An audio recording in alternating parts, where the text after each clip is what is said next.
All right, we are live. This is Igor Kafetz, and currently we're still waiting for a few people to come on as usual. As usual, Jean Francois Gemme is on the call. Hey, Jean Francois, good morning.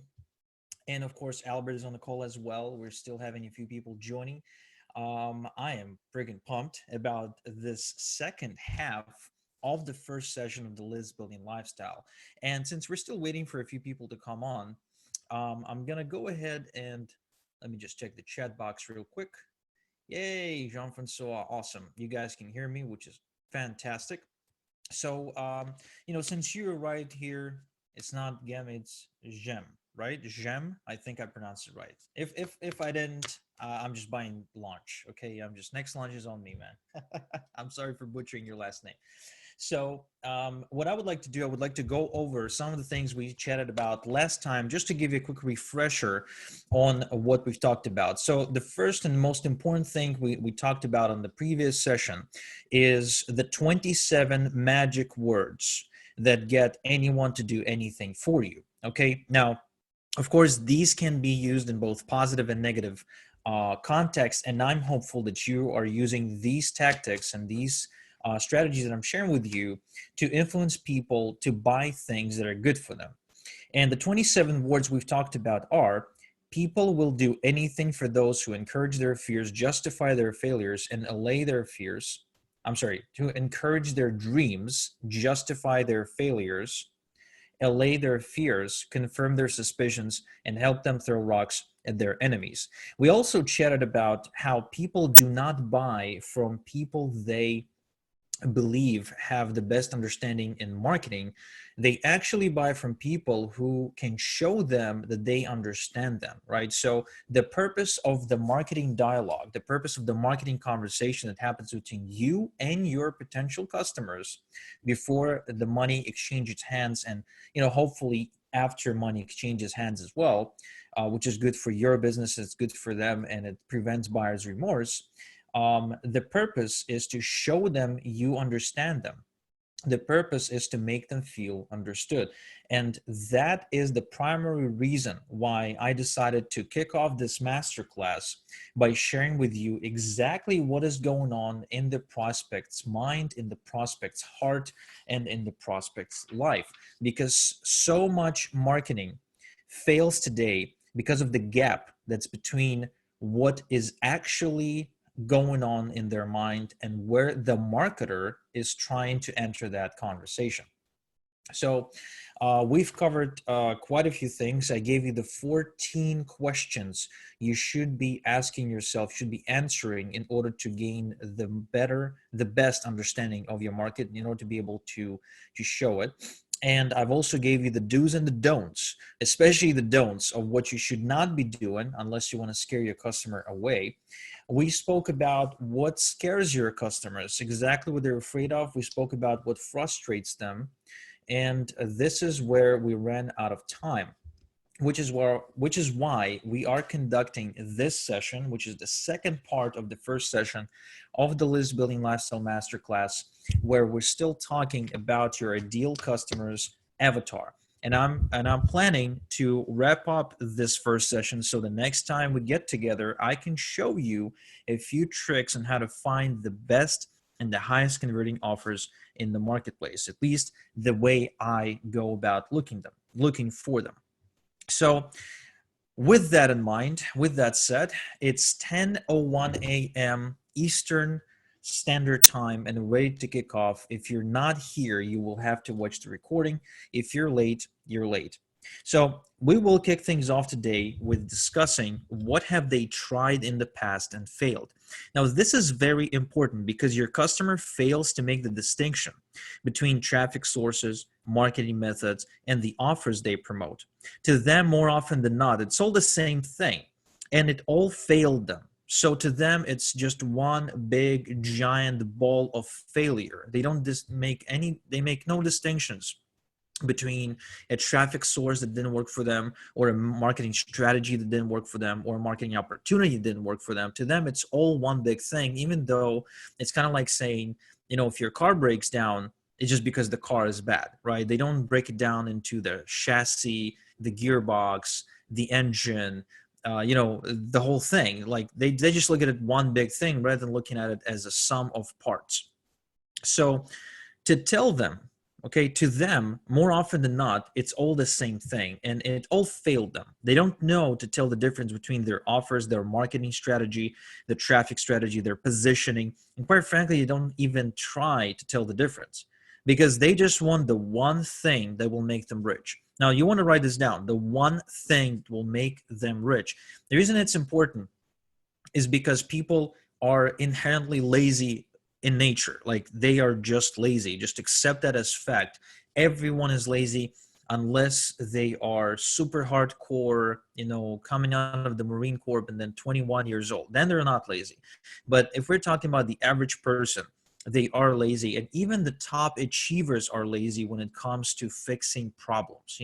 It's not always that we go and take the long and difficult road by default. We're always leaning towards the easy road, and the people who we are marketing to, the average crowd, if you will, they are lazier than the average person.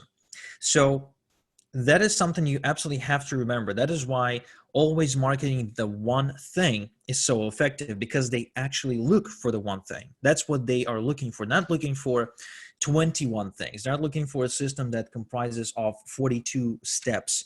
They are looking for the one thing, and if it's a system, then it needs to have 7 steps or less. Write this down, 7 steps or less. For the longest time, I've observed how Mob is selling their 21 system. Right. And on one hand, it makes a lot of sense. But on the other hand, I would recommend, Matt Lloyd changes the approach and talks about the 7 steps or the 5 steps. Now, each of these steps may have a few steps in them, but the big promise, the first time someone is exposed, needs to have fewer steps.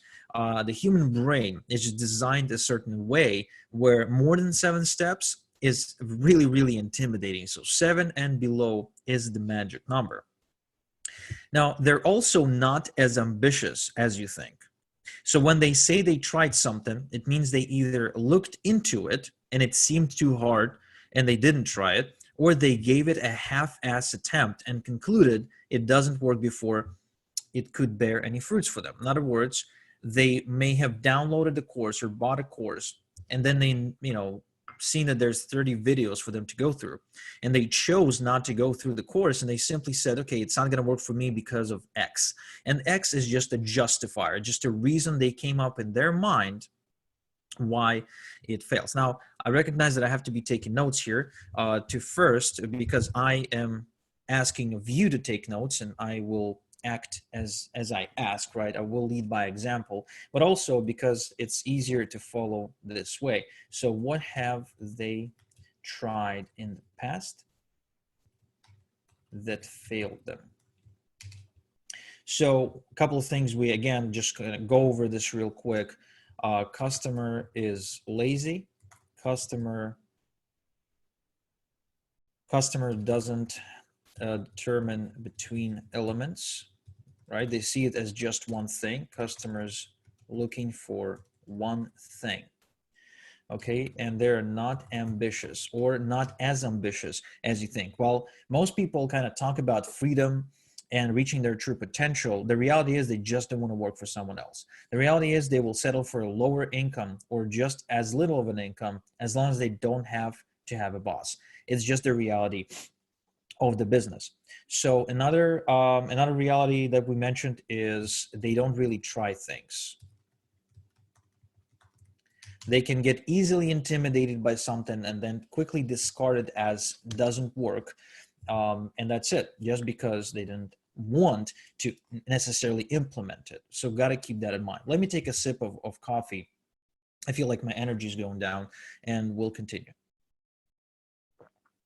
That's some good damn espresso. So here are a few things that have most likely occurred in their life that they have most likely tried and failed. And this is where we're going to start numbering things, because there's a lot. So first off, social media marketing. Now, this is as close as they will ever come to actually talking to people and selling their opportunity. Connecting with people on social media feels good. It feels like progress. It's free and it can be done from their smartphone. They don't have to pick up the phone or meet anyone face to face. They don't have to shower for it. It's the perfect strategy for beginners. It's familiar to them because they do it in their spare time anyway. It doesn't work though, of course, and after spending 2 to 3 hours a day for 3 months, they go looking for another solution, all while never completely letting go of the idea that their social media profile has value, which, at least until they're actually famous, has no value whatsoever besides posting some personal pictures and photos of their family, kind of showing they're a real person, kind of humanizing themselves. But that is only valuable later, after you started generating interest with your customers. Number two, they join 3 to 7 opportunities within a short time before they settle on one program. And I know many people on this call can actually resonate with that. At least Jean-Francois, I mean, for sure. We spoke many times. I remember, you jumped from one from the other and you got serious about one of them, then you quit, then you came back. We're going to be talking about that as well. But the process, the lifelong process for our customer. Okay, and some of you may recognize that your ideal customer is yourself. It's not always like that. It's not, I mean, I wouldn't consider myself to be my customer, but for you right now, you may find lots and lots of similarities between your own behavior and the behavior of your customer. Now, this is not a bad thing. It's actually a good thing because you know how they feel. And you can go out there and you can create the marketing materials that really hit the nail on the head. And you have to recognize these opportunities and capitalize on them because no one else will. You're the only person that can save yourself from financial mediocrity. And the reason that I'm hopeful that you invested in this program is not because you're looking to stay financially mediocre. It's because you're looking to reach your true potential, which I know is far greater than what you have going on for yourself right now. So 3 to 7 business opportunities always. Let me just write this down. And this is a common experience. In fact, I haven't met a customer in the last 5 years that haven't had this to be true in their life. So how do we use that, right? How do we actually make money with this? Thing is that they are used to jumping opportunities for the reason that every time that the opportunity doesn't work, they choose a new one to go to because novelty is attractive. We spoke about this on the previous call, right? So they join so many opportunities, and this is what we call the shiny object syndrome, because it's rooted in the belief that the opportunity, the program, or the method is the secret shortcut to success. And we circle back to the previous session where we said that they're always putting the reason for success and failure outside of themselves. And if a program A doesn't work, then program B should work. If program B doesn't work, then C works. And the only reason why it should work in their belief system, right, is because it's different. No other reason, just because it's different. They refuse to make the obvious connection that they are the only common denominator for all of these opportunities.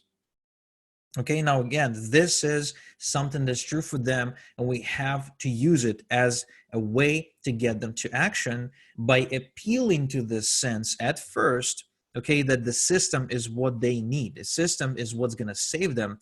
Then we must empower them to take the opportunity the system provides and the tools the system provides and help them claim the power of their own success back.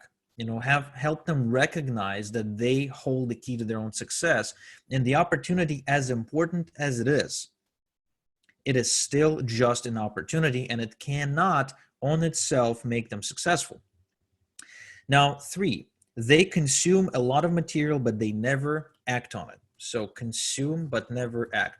I've actually conducted a podcast episode about this where I encourage my listeners to go on a consumption diet, because consumption is kind of, it kind of puts you in the consumption mode, which is really hard to get out of. And you just get into a position where you're just watching videos or reading books, but you're never really doing anything. And you may have found yourself in this situation at one point or another. And if so, this is an easy point of entry for you in conversation with your potential customers. They can easily relate to this particular experience. So they feel as if they're trying, but they're complacent and lazy. They may invest in the course on YouTube marketing, but they never upload a video, right? Just one classic example of how people act. Now, many won't even go through it when they invest in it. 90% of books that get purchased on Amazon, self-help books, never get read. 90% of home study courses never get worked through. In fact, the shrink wrap doesn't even come off. They're excited when they invest because they feel like they took action, but the excitement wears off within hours and they move on to something that doesn't feel like work. Watching videos does not feel like work. It feels like entertainment while it can be justified as work. Application of what they learned in the real world is the real work they try to avoid. Now, something that Peter Wolfing, the founder of National Wealth Center, shared with me yesterday, he said that people have their E to E ratio upside down. What that meant is they have their entertainment to education ratio upside down. They have 90% entertainment and 10% education, when the reality is they need to have it the other way around. Now, what I come in and say, there can't be just an E to E ratio. There has to be an E to A to E ratio. Okay, write this down. Education to action to entertainment. So education needs to be about 40%. The action needs to be about 50%. And entertainment can remain 10%. However, another thing I want you to write down is that as marketers, your job is to entertain. As much as I hate to admit it, because I don't want to think of myself as a trained monkey, to entertain my customers, there is lots of value and lots of money in having this entertaining personality. Now, I may not come across entertaining right now because I'm quite literally giving 100% of myself to this call as a teacher, right? Because I want to just give you the facts, if you will, just, tell you how it is so you can take it and apply it in your business. But for example, if you listen to my podcasts, a lot of it is entertainment. If you listen to my marketing videos, a lot of it is entertainment. Now, what is entertainment? It's your personality, it's your energy, it's the things you talk about, it's the stories you tell, it's the jokes you tell, it's anything that's not pure teaching can be considered as marketing and entertainment. And the more entertainment you can infuse into your marketing, the more and the better you will always get paid in our industry. That's just the nature of the game that we're in. You need to accept it. If you fail to accept it, you will always be handicapped in your ability to convert, because people would like to work with people they enjoy hanging out with. In other words, they need to be able to look at you and say, this guy can be my friend, or this gal can be my friend. I see myself hanging out with this person and be their friend, and just not outside of business. If you can make that happen, if you can create that persona, then it will be very easy for your potential customer to say yes. Now, the specific of the program and methods they tried differ from client to client. The overall avatar usually follows a pattern described above, but grabbing onto a specific program or method isn't possible. This is not a disadvantage. When you tell your story, go into detail about what you have attempted. Help the client relive that time of your life. Even if they didn't go through the exact same experience, they'll find comfort in knowing you tried and failed several times and eventually found success. It's the hope they're looking for before jumping into the next shiny object. And this is, of course, also the entertainment part that I told you about. Notice that I use the term tell your story. Stories are entertainment, but they have educational value. It doesn't feel like, like you're going through an MBA at a business college. So that's why stories are so effective. After learning what didn't work, present your program as the solution that worked for you. If the client hasn't tried it before, they're likely to keep an open mind about trying it. If the client tried and failed, you may need to present evidence why this method failed for them in the past before they'll open to the idea of trying it again. Now, I don't want you to underestimate the power of blame. Okay, blame is very, very powerful. It's mighty powerful in biz up marketing. People always put the responsibility for their failures and successes on other programs and people's shoulders. Okay, so it's not just about the programs, it's also about the people that failed them. By helping them throw rocks at the programs and the people who failed them, you instantly turn into a trustworthy ally. Okay, so use blame. Blame is really, really powerful.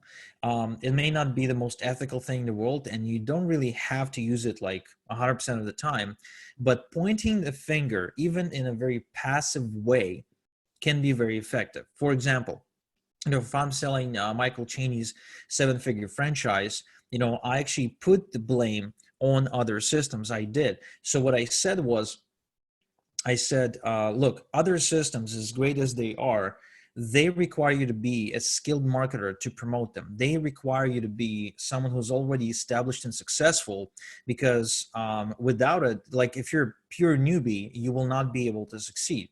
What I love about Michael's program is you can actually be a super newbie. You can be clueless and you just use his funnels, and the funnels work because he's a master funnel creator, right? So that's an easy way to push the blame onto the system that failed them and then say, okay, this system is different because of XYZ. Now, again, not a complicated tactic, really not a complicated tactic. And it can even be deceiving of how easy it is, but that's how it works. And you've seen me use it. If you're on this call, it means you're an aggressive customer. It means you're one of my best customers. It means you're spending a lot of money with me. And if that's the case, you may have joined Michael Cheney's program under my link. And if so, you've probably seen me put out this video where I said that. And if you're here, it means it works. And it does not have to be rocket science. It does not have to be super advanced and super slick, marketing tactics or anything like that. Everything I'm teaching you today is actually quite simple when you break it down to components. And I really hope that you do not make that into an excuse not to try it out. The simplicity of it is why it actually works. The simplicity is the reason why someone like me and someone like you can actually pull it off. Earlier today, I just came across a video of mine, which I want to show you, which is, it's just ridiculous. It was on Facebook. It's a video of mine from 9 years ago. Okay, 9 years ago. And I want you to see just how bad I sucked. Okay, I even sent it to my wife and to Dennis. Just see how bad I sucked when it came to video marketing. Just look at that. All my friends, Igor here, and this video I want to show you how you can unleash the genius inside of you. Just listening to the first 5 seconds is like nails on the chalkboard. Look how young I am. It's 9 years ago, about 9 years ago. And I'm saying all the wrong things, obviously. I'm doing all the wrong things. I've got the wrong environment in my video, but that's where I started. And if someone like me, just a kid, wearing a Roma t-shirt, Roma is a Italian soccer team, actually in Man United flag over there. This is my bedroom from where I started my business. And this is the bed right here behind me, the red and black, my teenage bed where,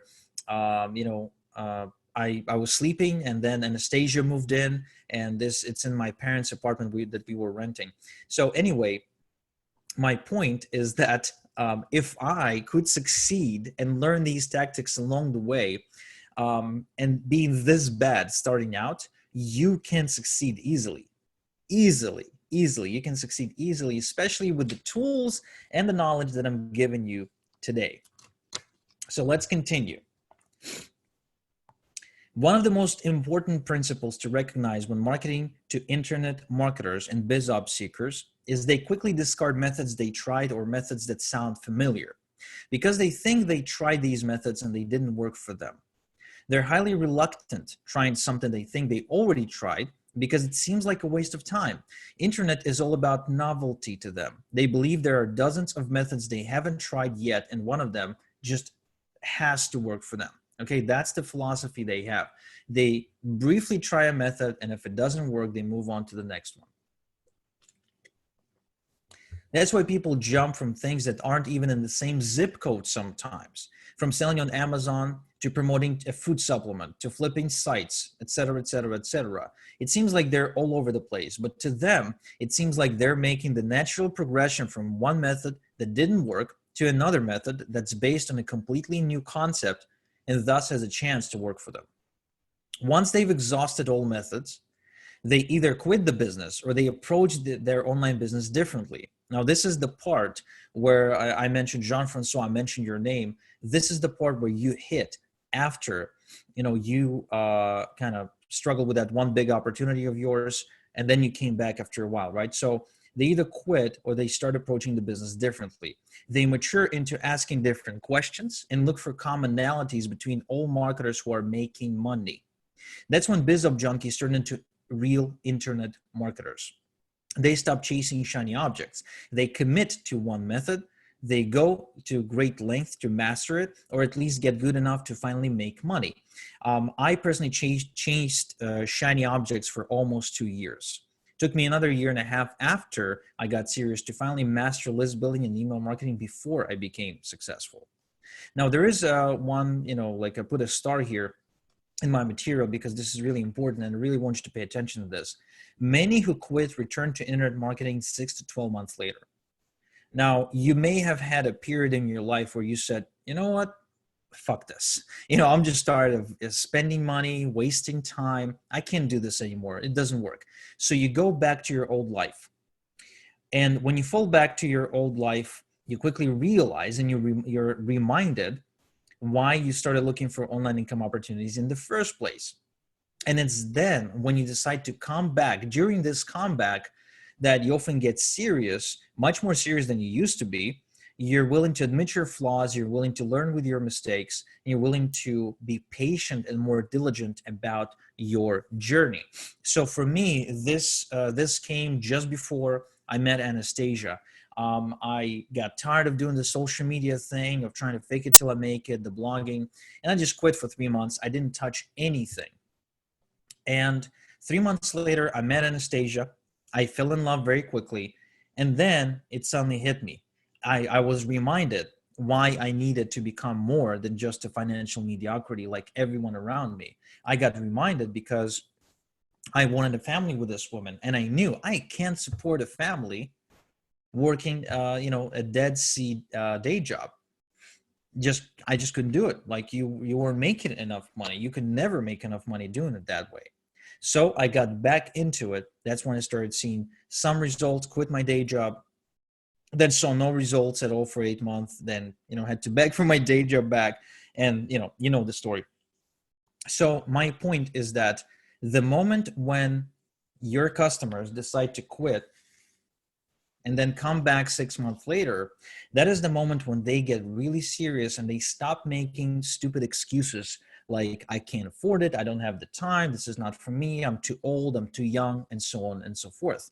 This is a good time to be there for them. This is a good time for you to offer guidance because they are now open to taking it. So what do they suspect to be true? Okay, what do they suspect to be true? Let me write this down because this is a big one. Remember, one of the 27 words, one of the statements in the 27 word phrase is confirm their suspicions. And this is why we need to understand what exactly do they suspect to be true. What do they suspect to be true?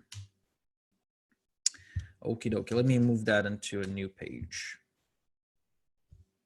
Awesome. So first, what do they suspect to be true as to why they failed and why it's so hard? Number one is they're not being told the full story. This is one of the easiest ones to play on by far because there's always a nagging feeling something has been hidden from them. Number two, they're too late or too early which means they're either thinking it's harder to get rich today than it was 10 years ago. I'm too late to the party.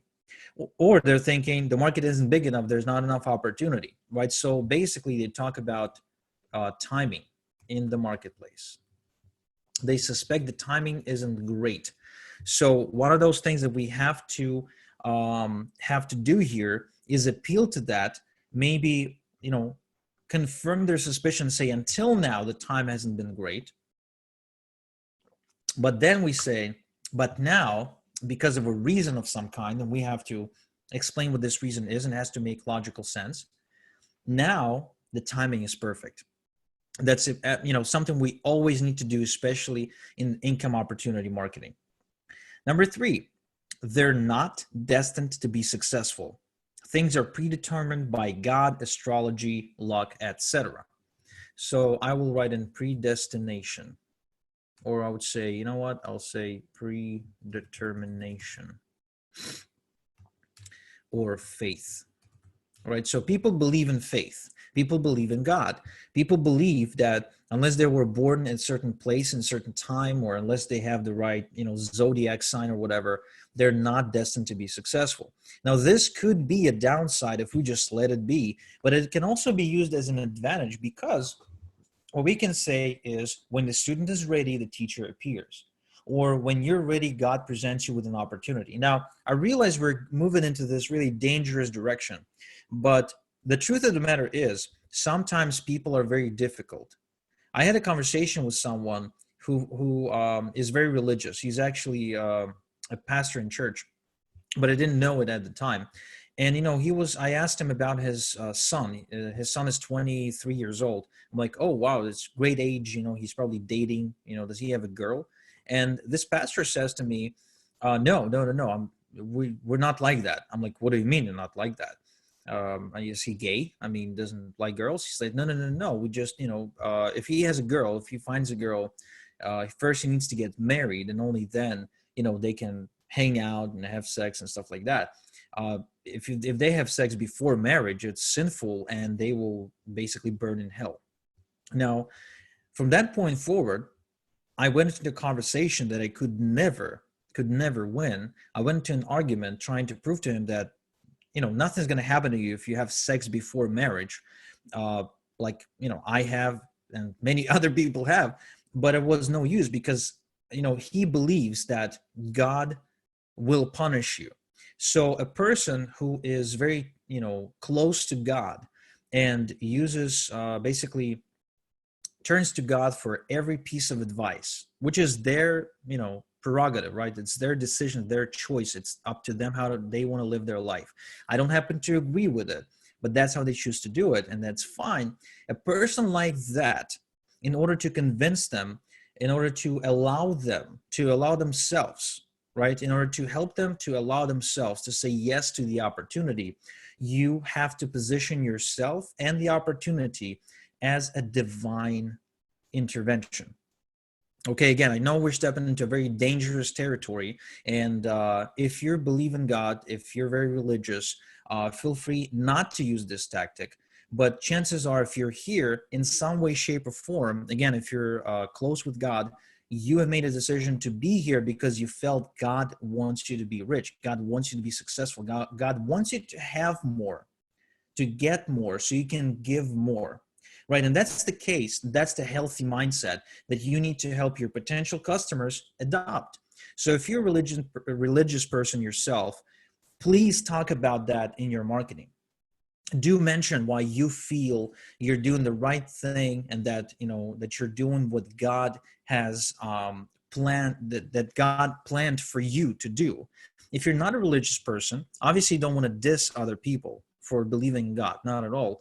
But you do want to help them recognize that God doesn't want people to suffer. God wants people to thrive. God wants them to be rich because they can give more to their church. They can give more to their community. They can go to Africa and build houses for people, right? So you have to encourage them to believe that God is actually God wants them to be rich. God wants them to take a shot. God wants them to act. And that is important. That is important. If they are religious and you don't do this, they will not join your business. They will use it as a reason not to join. So again, keep that in mind. Keep that in mind, because most of the people that you will be marketing to will be religious. Will be religious. That's just a statistical probability. Number four, pursuit of money and success is evil. Now, this actually ties back to religion as well, but not exclusively. It's more about the way we are brought up. The way we are brought up, money is not necessarily something that's positioned as a great thing that's available to you in abundance and that is good for you. Usually, the news portray rich people as bad people.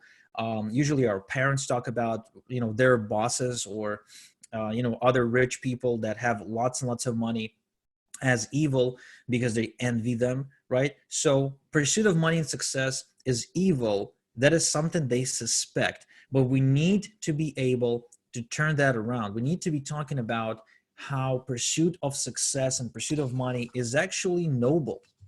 Okay, how it's actually a noble thing, not an evil thing. How pursuing success, how by doing that they do well by their family. Okay, so money is root of all evil. Turn that into pursuit of success is noble and good for family.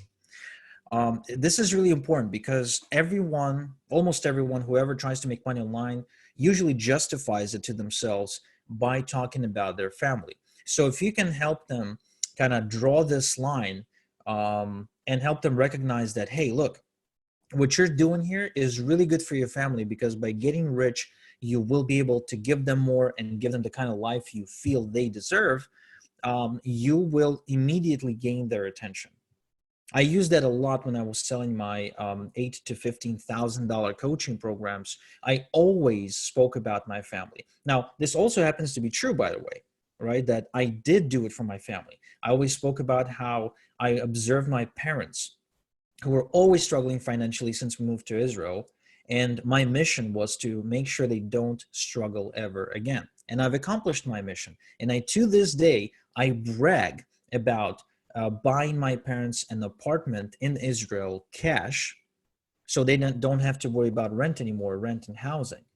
To this day, I talk about how I am, supporting my parents by giving them money every month. To this day, I mentioned that at one point I employed my brother, and I basically paid him a very generous salary because he was my brother and because he did a great job, but also because I could, and he could not sustain his family. He could not support his family on just having one job. So he worked for me part-time.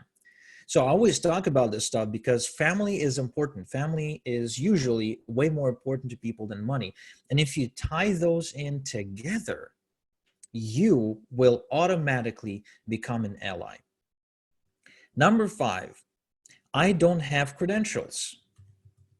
So they always talk about credentials. They believe that they need to have a degree, a diploma, and approval of some kind from someone who's qualified to tell them that they are now allowed to get rich, right? Now, this is important because you have to help them understand that they do not need credentials to get rich. And the only way to do that is to put, again, the responsibility for what they got going on, right? The responsibility for their results, need to put it on the system, the program, whatever, and not on themselves. Because if you tell them that it's about them, that their success is about them, at least at that point in their development through your curriculum, they will simply not listen, because deep down inside, they know that they need credentials, which of course is not true. I have absolutely no credentials and no permission from anyone to make money from home, yet here I am, self-taught and self-made at 29 years old,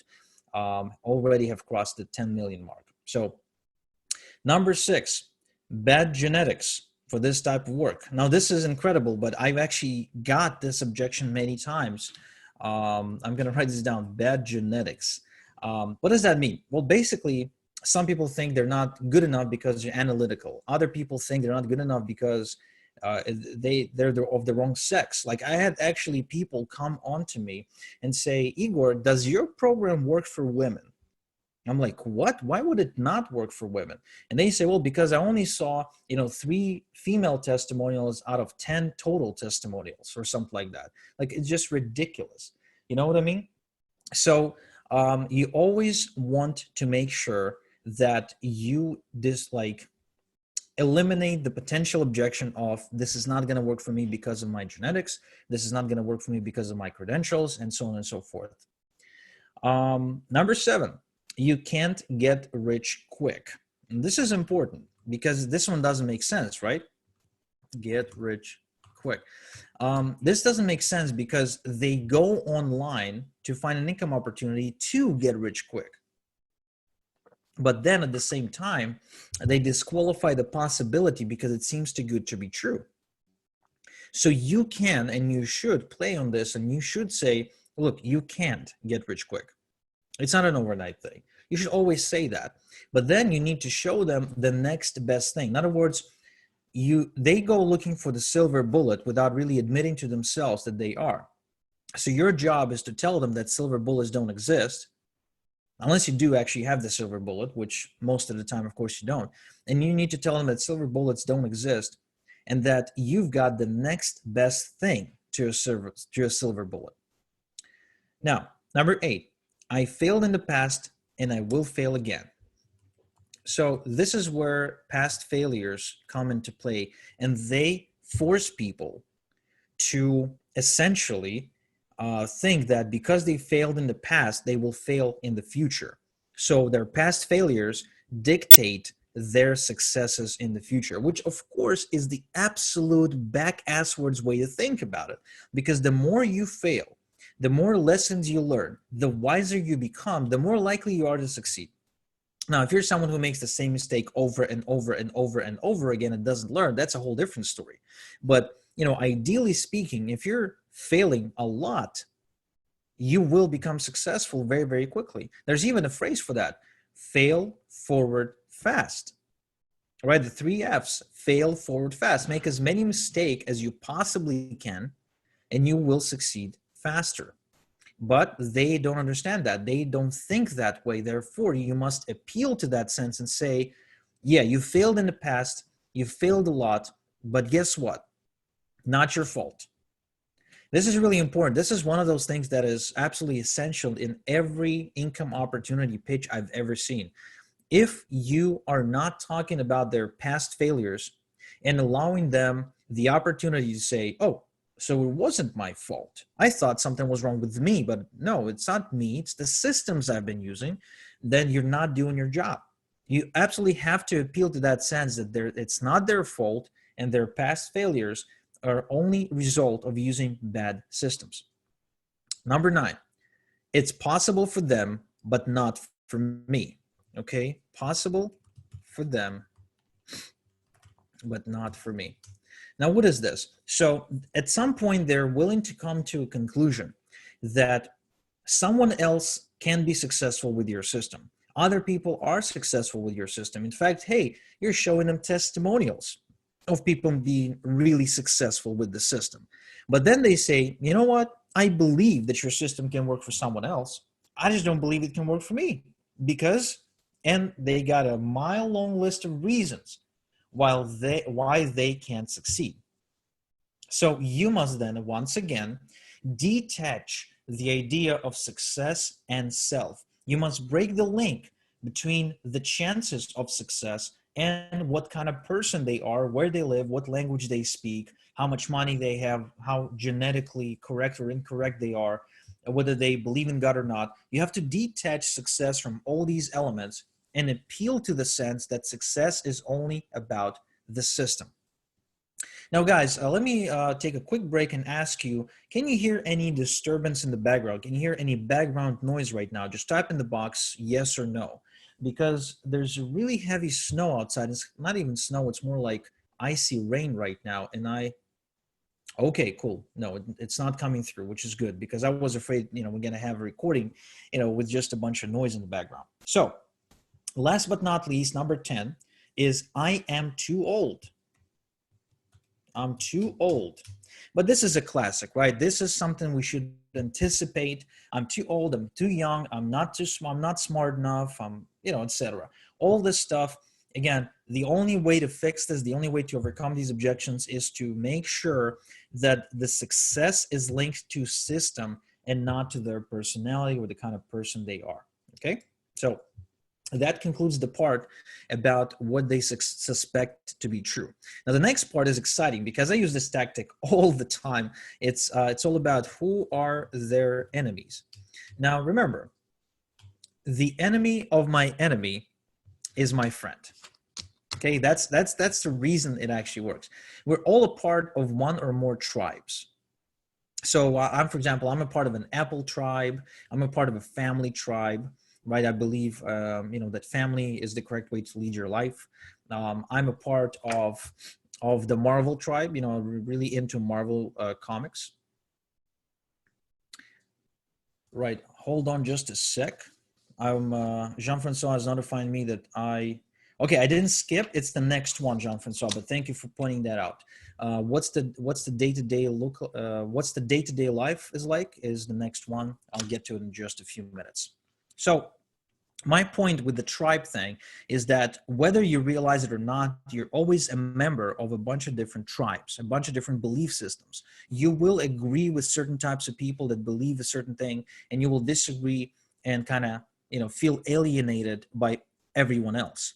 So since we're all part of one or more tribes, we embrace our tribal comrades and we push back against outsiders. We're also highly protective of our beliefs because the brain is nothing but a summation of beliefs based on previous experiences. And I want you to write this down.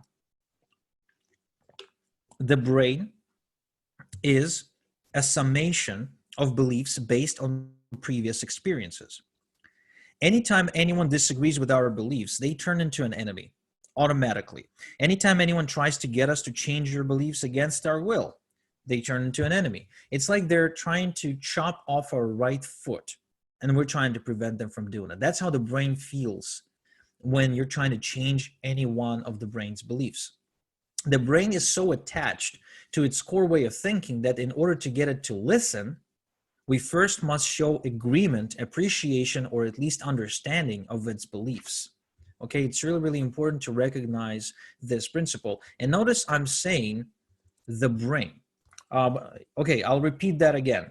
The brain is nothing but a summation, summation, of beliefs based on previous experience.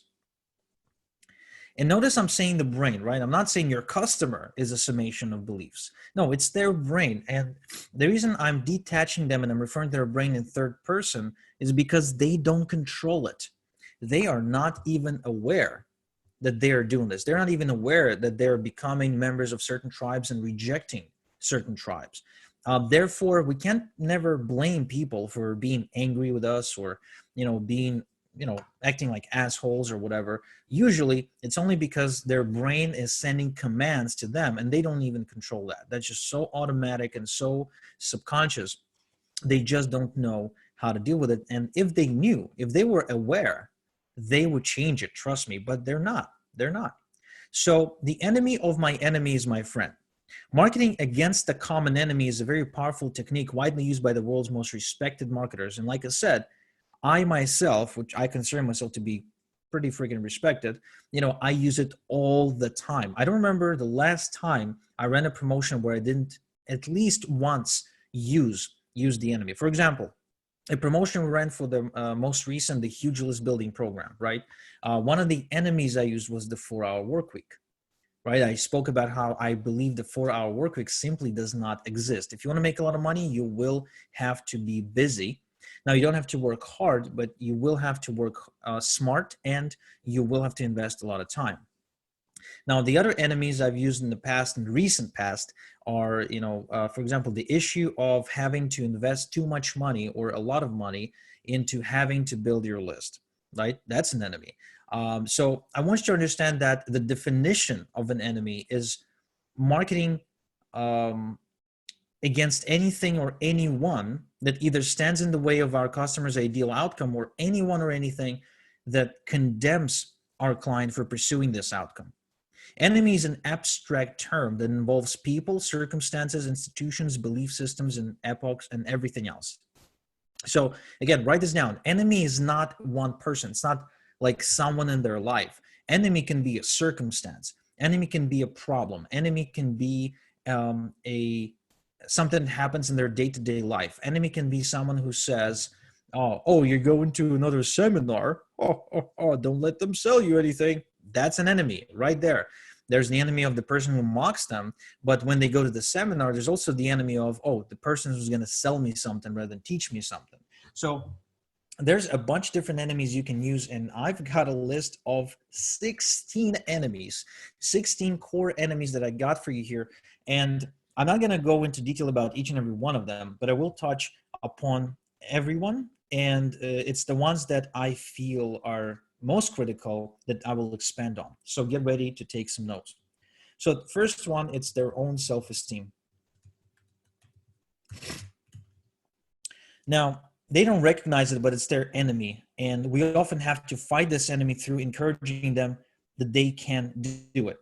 And it's done through presenting testimonials from people just like them, case studies, and breaking it down into simplistic terms, right? Remember, it's only 7 steps in the system. Bring up testimonials from all kinds of people, not just, males under 30 or white males are under 30. Make sure you bring up, the black guy who's in his 50s. Make sure you bring up the Hispanic woman in her 40s. Make sure you have someone from Eastern Europe. Make sure you have someone from Africa. Like, make sure you have people from all kinds of backgrounds testifying that the system is successfully making them money. It is really important because only that way they will not be able to say, oh, I can't do it because I'm not good enough, because I'm not smart enough, because of my skin color, because of my sex, because of my age. That's why always anyone who's successful in marketing will bring up like all these possible and impossible testimonials from all the people. I even, like, using this principle, I even got a testimonial from a gentleman who's a chemistry teacher who was 84 years old when he worked with me a couple of years back.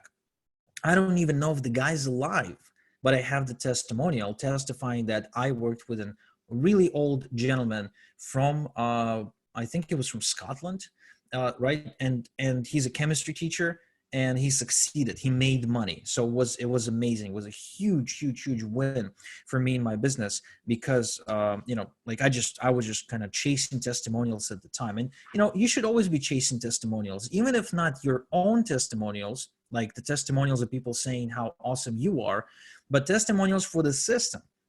For example, if you're promoting Legendary Marketer right now, or some other opportunity, right? You can always use their testimonials by simply going and interviewing the people who are making money with the system. That's actually a technique I see no one using, but it's so easy and it's free. Find the people who are already successful in the opportunity you're promoting. Okay, interview them. They will love it, by the way. They will absolutely freaking love someone interviewing them about their success. And then this is marketing content that you need to position it as a system that allows people to succeed regardless of their previous background.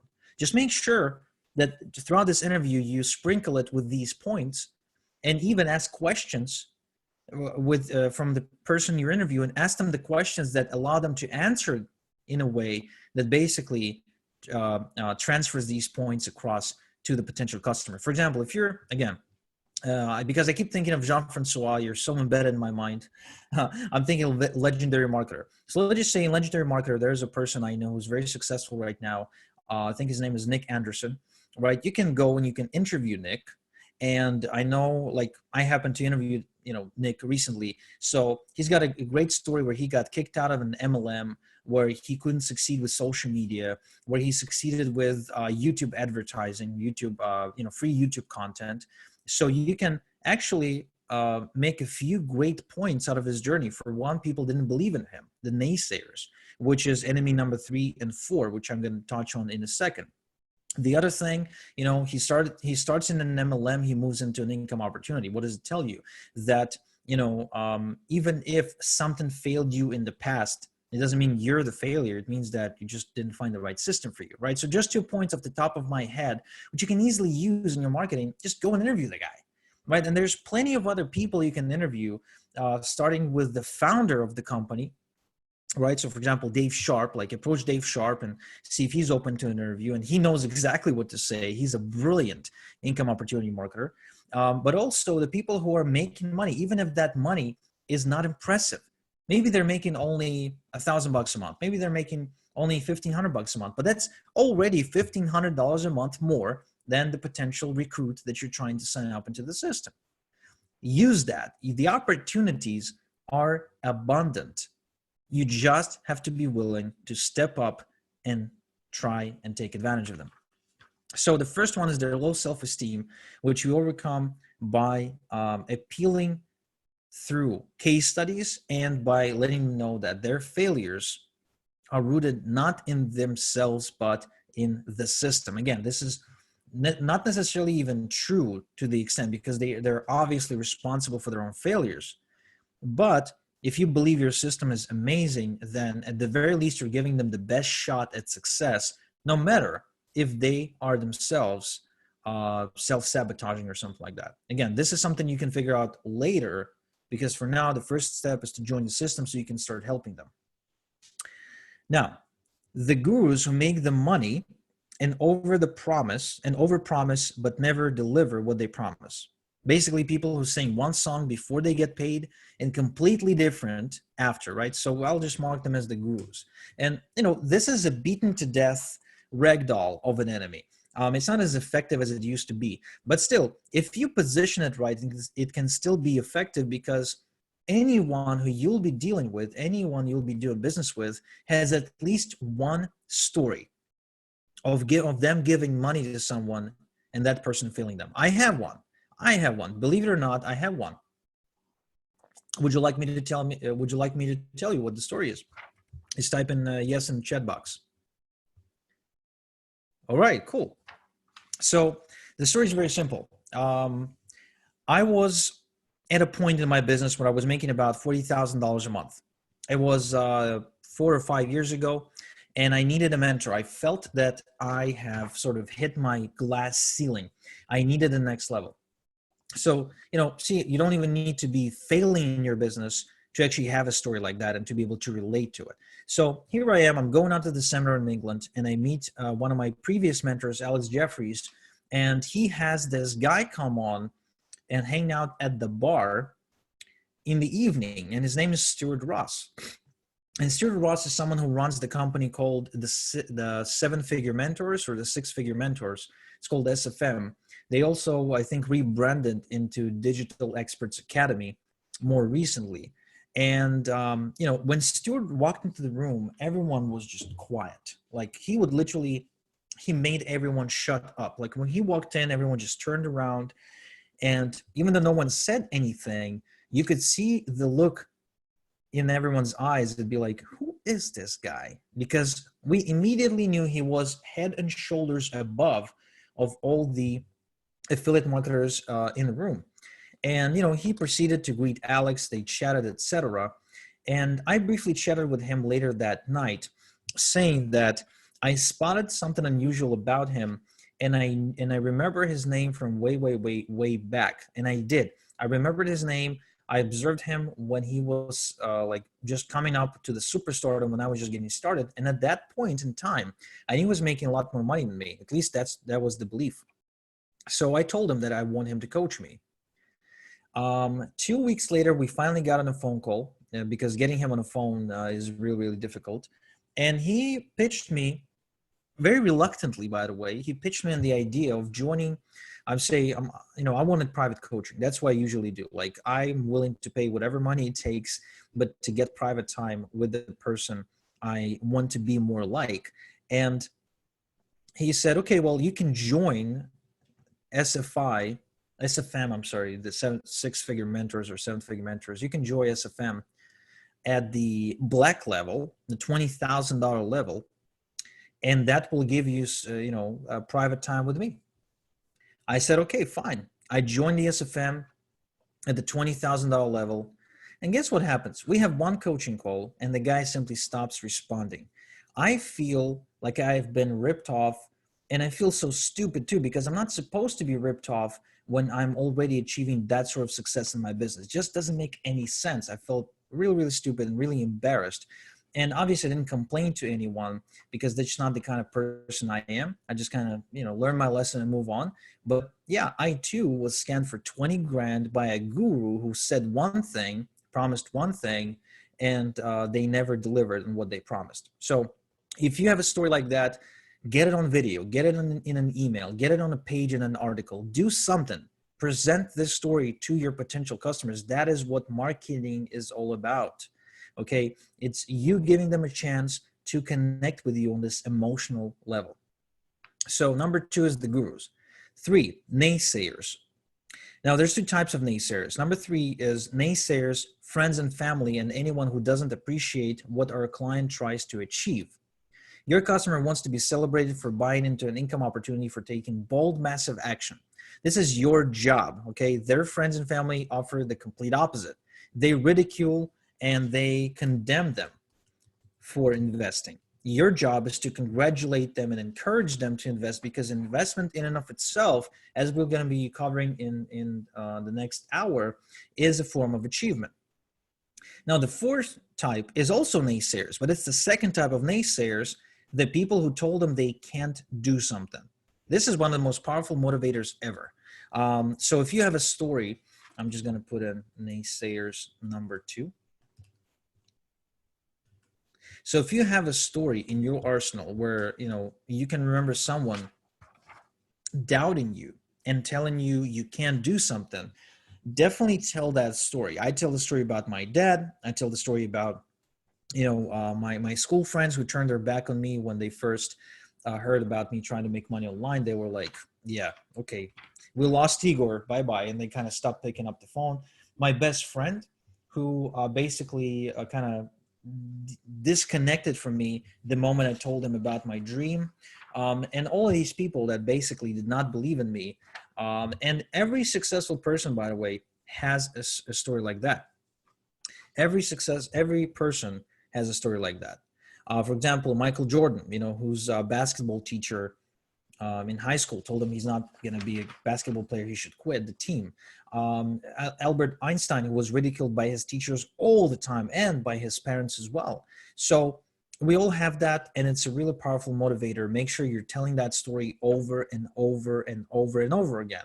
And please don't be afraid to repeat yourself. Like, don't be afraid to tell the same story several times through several different outlets, because people take quite a few exposures to your material to actually remember what you're talking about. Number 5, it's time. Time is always the enemy. Timing is never perfect, and they always run out of time as well. 6, information overload. Now, information overload is not something they can articulate, but it's definitely something they will be able to relate to the moment you describe it to them. Okay, so make sure you talk about the inability to take action, the overwhelm, the sort of being stuck in one place but feeling like you're consuming a lot and doing a lot. The next one is politics. Any political figure they disagree with, depending on who your ideal customer is. Now, surprisingly, people, in my experience, people still buy from me even though I may express a conflicting political belief, which means that to an extent, they're willing to disagree with you about politics if you and them agree on other fundamentals. Remember, I told you that people are members of several tribes. Okay, so if they disconnect with you in one tribe, but you have several other tribes where they can connect with you, then you will still connect. Poverty mindset and poverty living. This is a really big one, because that is probably the only thing that's common for anyone who wants to get rich online. People just hate saying no to themselves, and especially to their loved ones. They just don't like saying no. They don't like money being a reason not to get something. It's really painful for them. Now, 9, the methods they tried that didn't work for them. Right? They hate thinking about their past failures. They just don't want to talk about them at all. Now, the great marketers, they do talk about them. Let me just write this down. The past failures. So the newbies and the people who are not successful, they do not talk about their failures. They actually try to hide them and sweep them under the rug. The successful marketers, they talk about their failures all the time because that is the point of connection with their potential customers. Number 10, Jobel. Jobel is a short word for job people. People who look for jobs over wealth and freedom. Small-minded, employee-minded, super easy enemy to rally up against any time. Okay, so we're just gonna put it Jobel. Basically, like if you're an entrepreneur, if you're pursuing riches, if you're pursuing success, anytime you're sitting down to have a conversation with somebody who wants a job or wants a better job or is happy with their job, you can't resonate with them. You just can't. Like I remember this one time when my grandmother died, and me and my brother and my cousin, we were at a dinner table after we buried her, and they started talking about jobs. And so my cousin says, oh, I really wish I could get a job at Teva. Now Teva is an Israeli company that produces pills. So it's like the biggest pharmaceutical manufacturer in Israel, and it works with China. Just a huge company, makes billions and billions of dollars.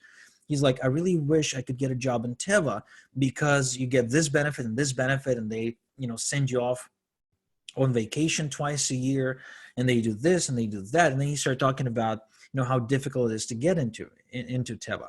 And then my brother chimed in. He's like, yeah, I know a few people who work there. They got really good income. They got really stable jobs. And at the time, I'm already making about $13,000 to $15,000 per month, which basically means I'm making about 20 times what they're hoping to make at Teva. And I didn't tell them, of course. I didn't want to shame them into it or anything like that. And I'm sitting there and I'm listening to this and I'm like, oh my God. Think of the difference, right, in the level of thinking between how they think about money and how I think about money. No wonder I'm successful and they're still begging for handouts. So you have to bring up this kind of stuff. Like the story I just told you probably hit a point or two. I mean, did it hit a point? I mean, write down in the chat box, did it or did it not hit a point when I started talking about this? Yep, Joel, yep. So it definitely hits a point. Anyone who's pursuing success and wants to be free and wants to live up to their true potential will always fail to resonate with people who are just looking for a better job. So it's an easy point of contact for you to talk about in your marketing. 11, life in its current state. Now, I guarantee to you that whoever is trying to get rich, they are trying to move away from some kind of pain. And usually that pain revolves around something in their life.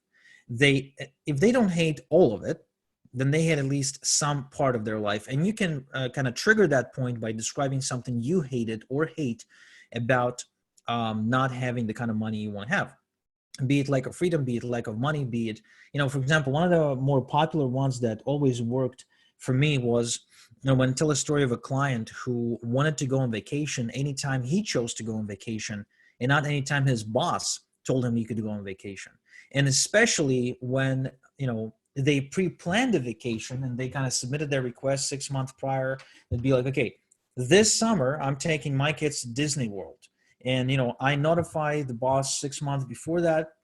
I get the approval. And then a week before they're supposed to go, their boss be like, hey, brother, I really hate to do this, but you have to stay. I mean, what do you mean you have to stay? I got a vacation plan. It's like, yeah, but we don't have enough people on the force. This guy is sick and this guy is off. And, this guy got into an accident and we're short on staff. I really need you to stay. You can't go. If you go, you're fired. Ugh, that sucks. But that is something that everyone can resonate with. Everyone, no exception. And you can tell these stories all the time. 12, anyone who disagrees with their fundamental beliefs about wealth, health, family, politics, and guns. So basically anyone who disagrees, right? Anyone who doesn't hold the same beliefs about fundamentals. So we've been over this. I don't think there's a need to go deeper. 13, people who try to get rich teaching others how to do something without actually doing it themselves. So people who don't walk the talk. So they hate that. I mean, I personally hate that. Whenever I see a marketer who got rich only by telling people how to get rich without actually doing anything else to get rich, like I'd be like, okay, you're selling me prosperity without even being prosperous yourself.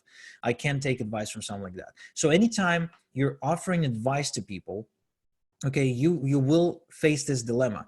Like, how do I sell others on success, on riches, on money, if I don't have the success and money and riches myself?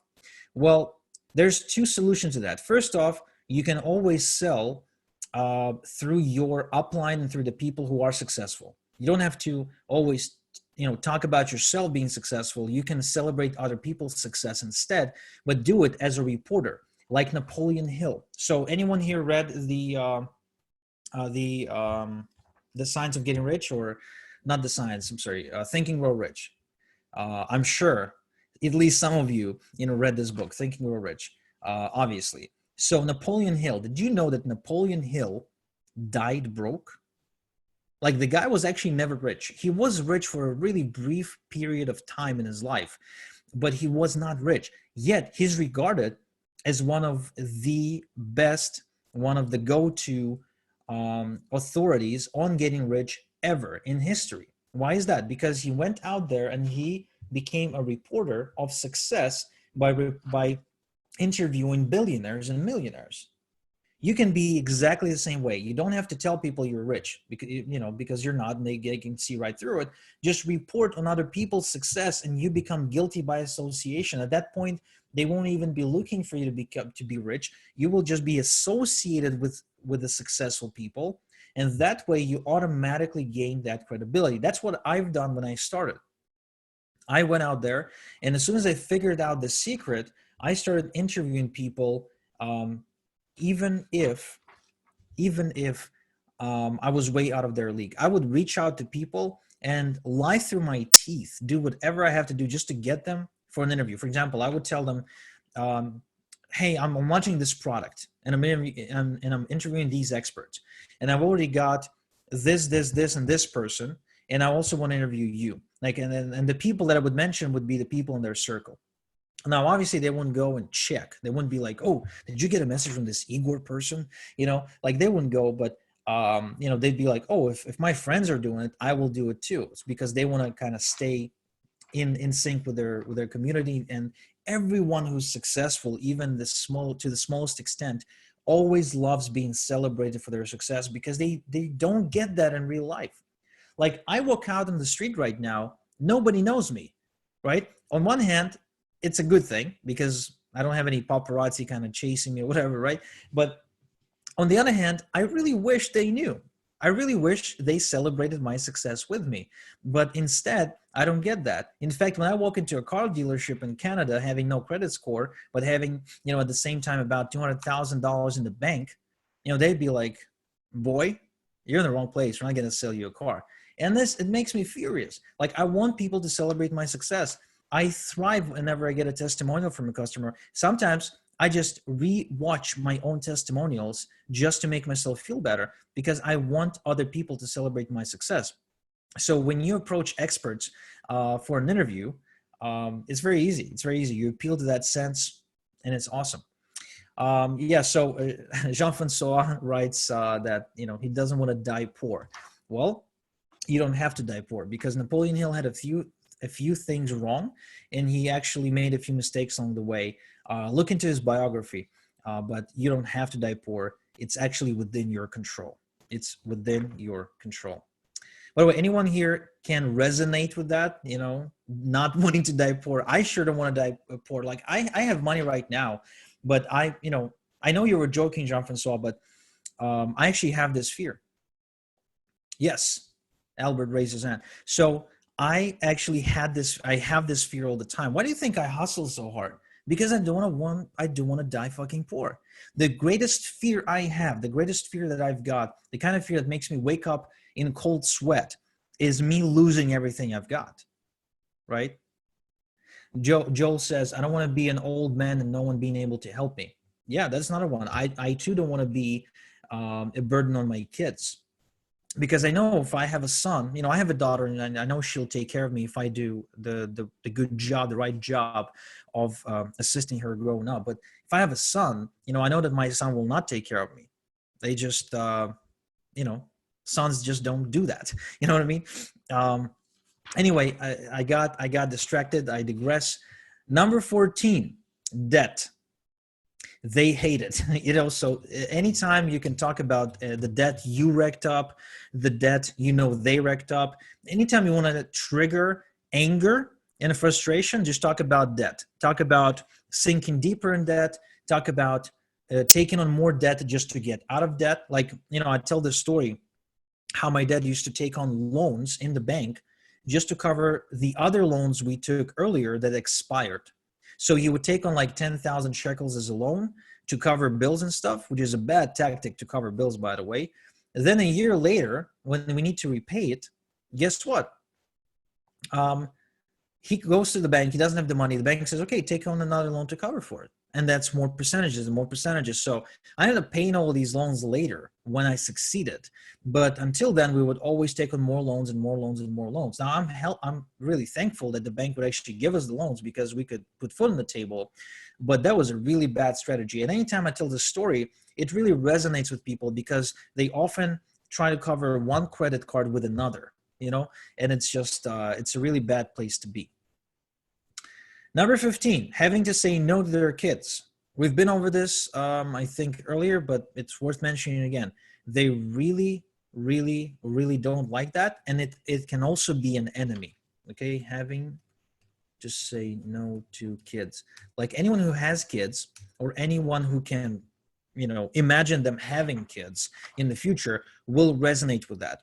And a lot of people that I interviewed for the coaching program always told me that they grew up and they were told no all the time and they fucking hated it. So whatever it takes, they are willing to do whatever it takes to not have to say no to their children. They're just willing to do that. Number 16, braggarts. Braggarts, show-offs, braggarts. Basically, they don't like people who show off their wealth, but they appreciate people who, in a very self-deprecating way, talk about their success, right? So they don't appreciate you sort of throwing stacks of cash into their face. They don't appreciate you saying something like, look at me, I'm driving a Ferrari. Like, it's actually fucking annoying. It's still annoying to me. I can afford a Ferrari if I wanted to. I'm not that stupid, of course. I'm not going to buy, Ferrari. I better buy a house. But like, even to this day, when someone throws like their Ferrari keys on the table, so to speak, I don't like that. I think it's too much, and I think it's not called for. So when you talk about your success, try to talk about the kind of successes that they actually want to have in their life. Taking care of the family, taking them onto vacations. Like Jean-Francois, I know recently he went off to a really amazing vacation in Europe. He went to France, I think, and Switzerland or something like that. Went skiing with your son, right? So that's exactly the kind of success you now have to celebrate everywhere. Everywhere. You have to celebrate that success everywhere. You have to really brag about it. You have to put it absolutely everywhere, on your website, on your blog, on your sales pages, and your Facebook feed, and your emails. Make sure that your email signature now has a photo of you with your son skiing. I mean, that is the message. The message is freedom, lifestyle. I made it. I'm here where you want to be. Let me show you how to get here. So that concludes the part about the enemies. And there's more enemies, by the way. You can actually come up with more enemies, but these are the 16 easiest targets that anyone can resonate with, which you can pretty much just use right away. You can literally get off the call right fucking now, go on your Facebook, post something, or go into and mail your list with something, shoot a video, and you can build up this enemy portfolio that gets people to resonate with you and see you as their ally and friend. So the next one is, what does their day-to-day life look like? Now, this is another one that's really, really powerful, and I use it all the time. I call this strategy reading a page out of their diary. And again, if you're on this call, it worked on you. Because if you joined this program, I've probably used this tactic, and I said, something along the lines of, do other programs always tell you what to do but not how to do it? Do other programs kind of keep 80% of the secrets away and give you only 20% of the puzzle? Like I probably said things like that because it's just automatic for me at this point. If there's only two tactics I could use, by the way, in my marketing, that would be the enemy and the diary. That's it.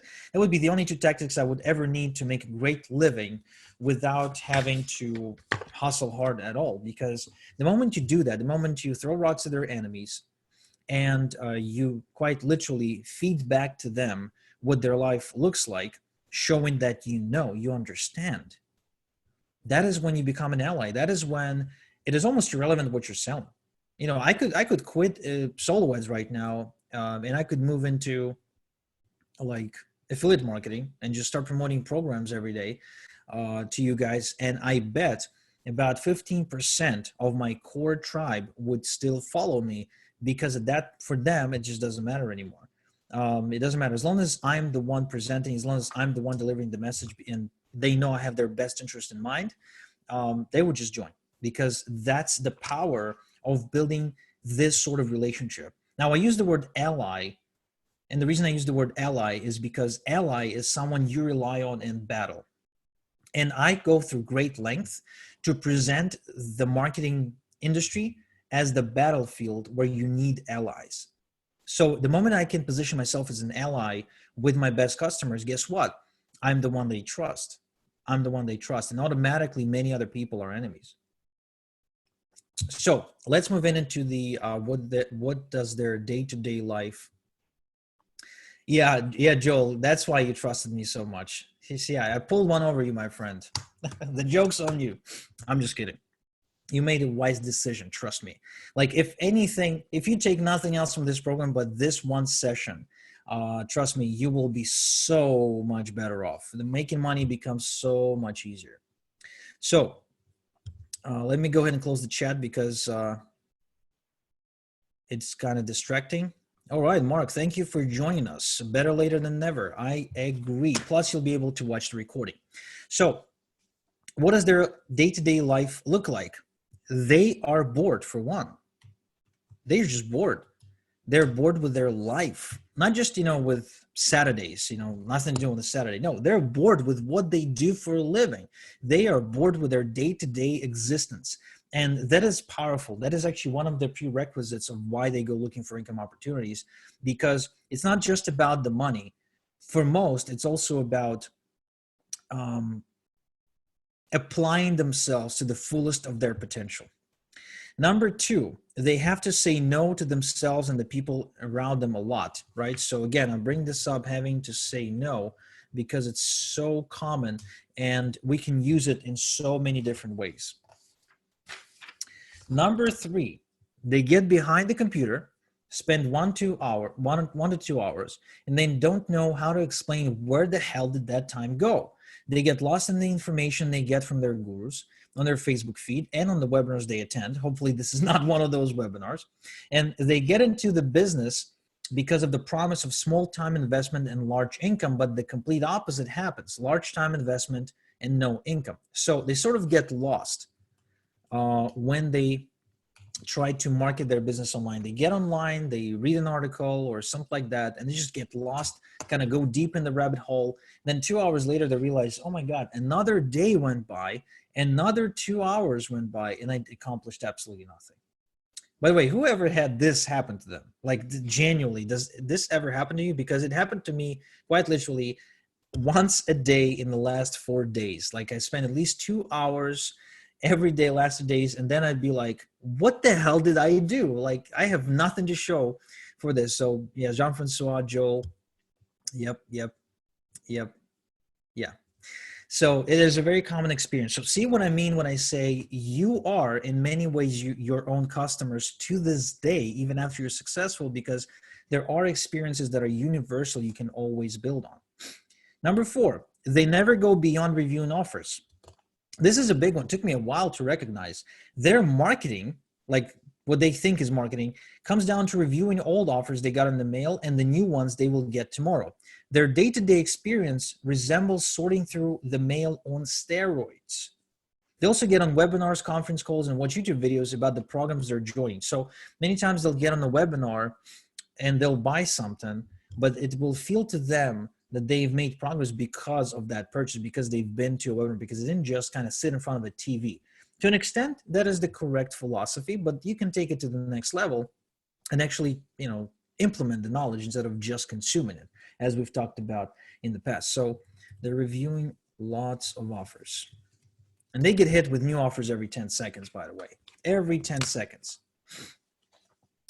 5, they check email first thing in the morning to see if they made any sales while they were asleep, right? Check email in the morning. And they either get sucked into it and start reading lots of different emails they received, or they kind of, again, click on a link, go into a rabbit hole of some kind, end up like not losing another 30 minutes out of their life because they check their email first thing. By the way, for productivity purposes, guys, don't check your email first thing in the morning. Unless, of course, it is Igor's email and you should check it first thing in the morning. You should open every email. I'm just kidding. But you should never, ever check your emails first thing in the morning. Bad idea. Bad idea. Number 6, their friends and family don't understand their passion for working from home. Right? So they are not being, basically they get condemned by friends and family. So they can't really share what's going on in their life in that department with their friends and family. And they go and they cling to the groups that share similar values and problems. That's why they join Facebook groups, Skype groups, masterminds. It's really cool to be able to talk to someone about the things you're doing in your business. Your client feels tired because they're busy. It doesn't matter if they got a full-time job or not, they feel busy and tired all the time. It's a symptom of being bored, right? So busy, but it's also bored. Basically, it's one of those excuses they use as to why they're not successful. They got no time. They're busy, blah, blah, blah. But they're not really busy. It just feels like they are because they have absolutely no passion for what's going on in their life. Your client drools over what other people have. So that's keeping up with the Joneses.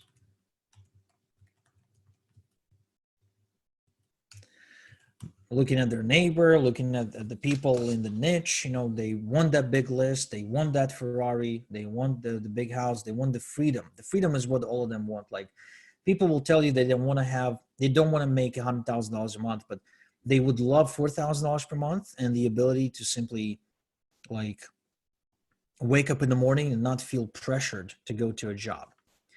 9, they regret their buying decisions, right? So buyer's remorse. It's a common experience. They buy something and they regret it immediately, thinking, oh, is this going to be another one of these things? They're not going to work for me. I should have just kept my money. Buyer's remorse is powerful. It's there. It's not going anywhere. By the way, the way for you to fight that, the way to fight buyer's remorse is to create a community around the programs you're selling, so communities reinforce the buying decision and to constantly compliment people on buying your products and congratulating them on investing in themselves and explaining to them how by doing that, they are increasing your chances to success and they're living a much better alternative of their life. Whereas, they could have not invested and just stayed home that Saturday, not go to a seminar and just have their life remain exactly the same as it is. I loved asking the question whenever I try to fight buyer's remorse is that, so, would you really just prefer to go back to your life and have it remain exactly as this, for the next 5 years? Usually that question wakes people up to realizing that, hey, my life kind of sucks. Maybe I should pay attention. Number 10, they doubt themselves. They don't believe they're worthy of big success. So doubt is ever present. Remember, we spoke about low self-esteem. Never underestimate it. Always fight it. They get quickly discouraged about doing anything technical. Now, it's not that they are not technical, but they get discouraged about getting involved in anything technical because they think it's going to take a lot of time, effort, and energy and focus, and they just are not willing to give it. So, for example, I am myself like that. I can do the technical stuff. I can figure it out, but I would much rather not to. So at this point in my business, I have the freedom of outsourcing it.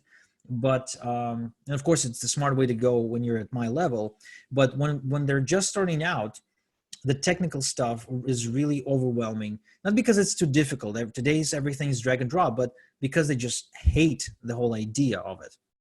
It's kind of like, you need to eat broccoli, and if you had to, you could, but you choose a burger instead because it's better tasting. So this is exactly the same thing. 12, they struggle to make decisions. There's too many choices. They're afraid to make incorrect decision, right? So struggle to make decisions. There's a book, it's called The Paradox of Choice. It explains this phenomena when we are facing too many choices and we're not making a decision because we are afraid to make the wrong decision. In other words, oftentimes it's not even an issue of will it work for me. It's about, am I making the best decision in this particular case? Is there a better alternative out there? Is there a better program for me out there, et cetera, et cetera, et cetera. So you always need to sell and justify why they're making the right decision for themselves. 13, they don't know why they're failing. This is a big one. This is a huge one. They just don't know, which makes it ever so more frustrating, because if they knew, they just go look for that particular solution. So they have to figure it out on their own, step by step, by eliminating potential reasons for failure. That's why you see people, not a reason why you see the shiny object syndrome, because Guru A says you're failing because of X, and Guru B says you're failing because of this. And then Igor says you're failing because of that. And all of a sudden, there's 3 different directions they could be taking that all say that that's why they're failing, but they don't know. And again, this is very frustrating, overwhelming, and just annoying to them. Number 14, they are overwhelmed with information, so they seek a classroom-style education where they're given an ABC curriculum. So you have to remember, let me just write overwhelmed. There's no shortage of information in their life. What there is a shortage of is structure. And I learned recently, about a year ago, that there's freedom in structure. And it seems like people naturally gravitate towards it, where they would like for you to teach them in the same way that a classroom is being taught in school. So there's a curriculum, there's a textbook, there's chapters, there's things they got to read and tests they got to take. A lot of people prefer to be taught that way, but more importantly, what they prefer is for someone to say, I figured it out, I made sense of it, and I know exactly how to force feed this into you so you kind of get it. So that's what they want to hear. They want to hear that someone who's giving them the information is doing it in a way where they will get it. 15, they get behind the computer to learn, and as soon as they start, they're stifled by the words they don't understand and the things that are beyond what they're willing to learn. Sometimes they Google a new word and end up surfing the internet for hours, grabbing ropes from one resource to another. So especially in the beginning, I will just write in rabbit hole. Especially in the beginning, when you're just starting out and you're sort of trying to make sense of it all, you end up Googling a lot and reading a lot and kind of trying to fill in the gaps, and you end up getting overwhelmed as fuck. It's just really, really overwhelming. So you have to remember that, and you want to appeal to it by describing the exact experience they're going through right now, or the experience that you went through when you were overwhelmed getting started. Number 16, they review their investments often and feel bad about not making any returns. So they always know how much money they invested into them money lost. They don't see it as an investment in their future. They don't see it as an investment in their education, which is something we need to remind them about all the time. But all they think about is, look at how much money I invested. This money is not coming back, and they're upset about it all the time. It's one of the reasons why they choose not to invest in the next program, because it'd be like, well, I only invested $5,000 into this whole marketing thing. Still hasn't paid out. How is this going to be different for me? But deep down inside, they do want to invest because they cannot remain living the same life they're living right now. Now I'm going to take a sip of water because my throat is drying up.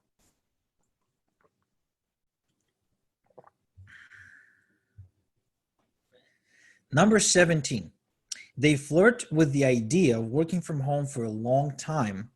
They'll get aggressive for 6 months and then quit. They return a year later to try again, sort of like getting divorced with your partner and then stumbling into them in a coffee shop and having a really good conversation, remembering the good times, and then deciding to give the relationship another shot. So basically, they they drop off and come back on all the time. Okay? They drop off and come back on all the time. And this is profound. This is profound because whenever you feel that they're about to quit or something, they're not quitting. They will come back because they really, really want this. This is not so much as something to describe, but more so something to recognize and feel okay with. Like the people quit the business, then they come back sometime later because they see no other option. Because there is no other option. Let's face it. For many of us, there is no other option. What are they going to go to school? If they're 55 years old, they're going to go to college? No. Are they going to suddenly find a new profession? No. Are they going to get a bailout? No. So do they really have a choice? No, they do not. This is the best shot they have at becoming financially independent at this point in time. 18, their idiot boss is making more money every day while they work hard to make him rich. And they're angry about that, right? So they're really angry about things, which they don't even get to express a lot of times. So something for you to keep in mind. Now I'm kind of looking at my notes here. We got just under an hour left for what I had planned. And we have a lot to cover. A lot to cover. So let's keep going. Let's speed it up. What is their ideal outcome? What do they secretly and ardently desire most? Ideal outcome. Now this is big. This is like the desire. This is what they really, really want. Okay, so they want to have location freedom, right? They want to travel to places and make money while they travel. They want to see life. They want to live a little. So location freedom. They want to never say no to their kids. Never say no to kids. We spoke about that many times and we understand why. They want to provide to their family to the extent they deserve and not to the extent they're able to provide, right? So basically provide for family to the extent family deserves. So they want to be not just a provider, but they want to be the best provider for their family. They're tired of having to go to work. So basically want to not have to go to work. This is a big one. Like this feeling of having to do something. Like they'll do it if they love their job, but they want to have the freedom to say, you know what, today I'm taking a day off just because I don't have to go to work. So this is a subtle psychological thing, but it's really, really big. And if you can incorporate it into your marketing, that'd be awesome. They don't want money to be an excuse to not do or get something.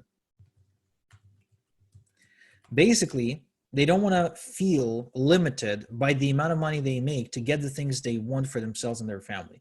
They want to have the potential to get whatever they want, even though they'll never get it. Like for me, like I can go and I can buy a Porsche Panamera 4S.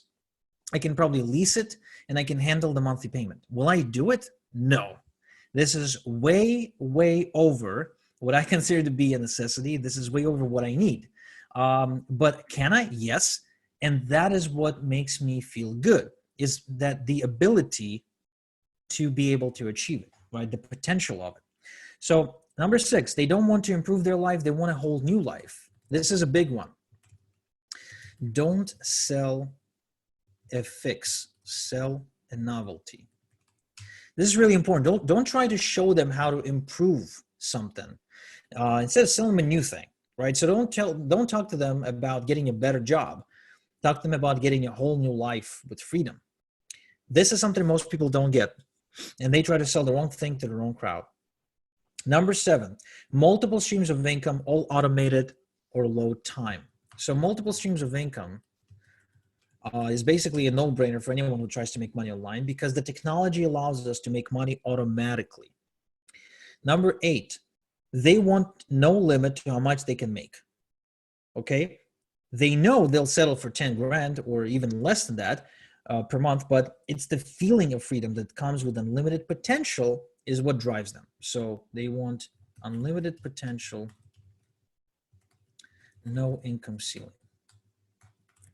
Again, they will settle for low income, but they want to have the potential to make as much money as they want. No set schedule, right? No set schedule, what it is, it's basically freedom. No, if you got no schedule, even if you're working a day job, you're still free. You're still considering yourself to be free. If you got no schedule, to them, that's like the biggest thing. I've interviewed about 30 people 2 months earlier before recording this. And I asked them the question, like, what does their ideal life look like? 80% of them said no schedule. Like, they literally used the words no schedule, no set schedule. That's how freedom feels to them. For no one to tell them what to do. Right? For them to not have any governing authority telling them what to do. 11, throughout the majority of my life, I've always wanted to be that one guy, right? That's another thing they said in the application. They said, I wanted to be that one person that other people looked at and be like, I can't believe that guy succeeded. I can't believe that woman succeeded. You know, so they want to shock the people they know into success. They want to achieve like shocking success. That's what they want. They want to be almost outrageous sometimes, or at least appear that way. To feel control over their future through their own ability to make money on demand, right? So that's control. What does making money give us? What does more money in the bank and our ability to make it at the push of a button gives us? The feeling of control of the future. That's the only thing, the only most important thing that gives us the feeling of control. That's why we're happy when we got a lot of money in the bank and even more money coming in every month. 13, to give back to their community. Money is a means to an end. So most of them, not all of them, but most of them will tell you that they want to like contribute to a cause of some kind. And if you can show how you're contributing to a cause, even if it is a personal cost, by the way, it doesn't have to be like, you don't have to be building houses in Africa. It could be something as simple as funding your daughter's college tuition. That's good enough. So you always want to show how you're using the money and how you plan on using the money in a contributive way, right? As you contribute to other people's well-being. 14, don't want to look at how much vacation costs, just want to go on vacation, right? So don't want the sticker price to limit them. 15, they want to have runway. Now, runway is basically how much money you got in the bank right now and how long will it sustain you if you lose your income tomorrow, right? So if money stops coming in, how much runway you've got before you're really in trouble. So people want lots and lots of runway. 6 to 12 months is a minimum. I'd say 2 to 5 years is ideal spot that you can talk about runway. 16, time with kids. Obviously, universal, for anyone who has kids or who can, again, imagine themselves having kids in the future. Some don't want to be average. They want to be exceptional and extraordinary, but unwilling to put in the effort to become, right? Which is kind of funny, but basically, they don't want to be average. To them, average is insulting. Basically, it's insulting to them to think of themselves as average. That's actually the kind of people I usually try to hire onto my team, people who hate mediocrity just as much as I do.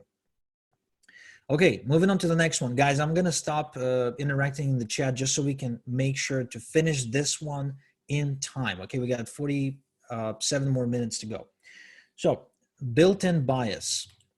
Built-in bias in the way they make decisions. Now, this is a big one because this is where you will be influencing them to make decisions and pulling the proper levers to make sure they decide to say yes to your offer. So first off, believe in faith and preordination, right? So we've been over this. Faith, God, preordination. I already explained to you a couple of minutes earlier how to adjust your marketing to fit this. Emotional. Every single one of your customers, even the engineers among them, who are considered to be highly analytical, are emotional beings and they justify their decisions logically through rational excuses. But the decision is made emotionally. They'll need logical reasoning to act, but the decision is already made emotionally. Okay, so decision is always emotional, and that's something you should just accept as fact. It is always coming from your amygdala, usually your amygdala, and then you find a way to justify it logically. Every single one of the decisions we make is emotional. Even the decision to not be emotional about something is an emotional decision. So always play on emotions, but do supply justifiers, logical justifiers as to why the decision is the correct decision. Number 3, new is exciting and worth a try. Old is a waste of time. Okay, so new is worth a try. Old is a waste of time. Just remember that. Don't sell anything that appears old, is positioned as old, or may be conceived as old. And if it is, reposition it, reframe it as something that's brand new. Buy based on trust and authority, social proof, not knowledge and credentials. This is a paradox that I find in our industry. People refuse to believe they can make money because they lack the credentials, but they always buy based on authority and social proof, which is not credentials. It's the opposite. It's just someone else saying, oh, you should buy from this person because they're awesome. It's not a diploma or a degree, but that's the way they make decisions. For themselves, they disqualify themselves based on credentials, which means you have to talk about your lack of credentials. And they buy from you based on your authority, which means you got to build yourself up through what other people say about you and through the stories you tell. And if, again, like if you don't have any authority, just tell stories. That in and of itself builds authority instantly. And make sure you own a media. That's another advanced tip. Okay, own a media, meaning own a list. That means you're owning an email media. Own a channel of some kind, maybe a YouTube channel. Own a podcast is a great way. You know, a podcast is pretty much your own media, that you're owning your own radio show, and that is a huge booster.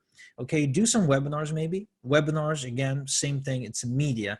So definitely own a media. That immediately positions you. If you want to write a book, that's even better. 5, more likely to trust an average Joe out of a small town who grew up poor or who grew up in a rich household that lost everything, and not likely to trust a software company startup genius from the Silicon Valley, right? So always talk about your humble beginnings. Always refer to your humble beginnings if you would like to build trust. If you don't have humble beginnings, show how you started out in life without nothing.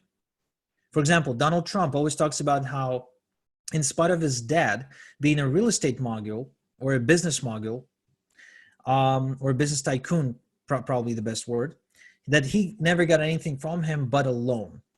The reason he says that is because that implies I've had humble beginnings. Okay, I've took a risk when I started out. I had no money. I'm just like you.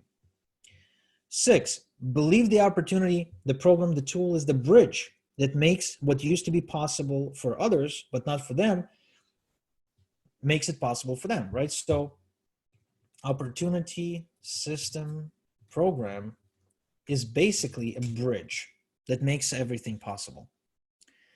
Carry a certain sense of entitlement. Now, this is something you can appeal to when you give free gifts and bribes and congratulate them for taking action. You know, you kind of appeal to that sense of entitlement. Put value only on what's scarce and limited. Value, scarcity, and limited quantity. Basically, if it's available to them in abundance, and if it's going to be here tomorrow, they do not value it. That is why any offer you put out has to have a scarcity element. Absolutely has to have one. Accountable to their loved ones. Feel bad chasing get-rich-quick schemes and feel good about working hard to improve their family's life, right? So that is why I've continuously been talking about connecting what you got to their family and their family's well-being. So accountable to loved ones.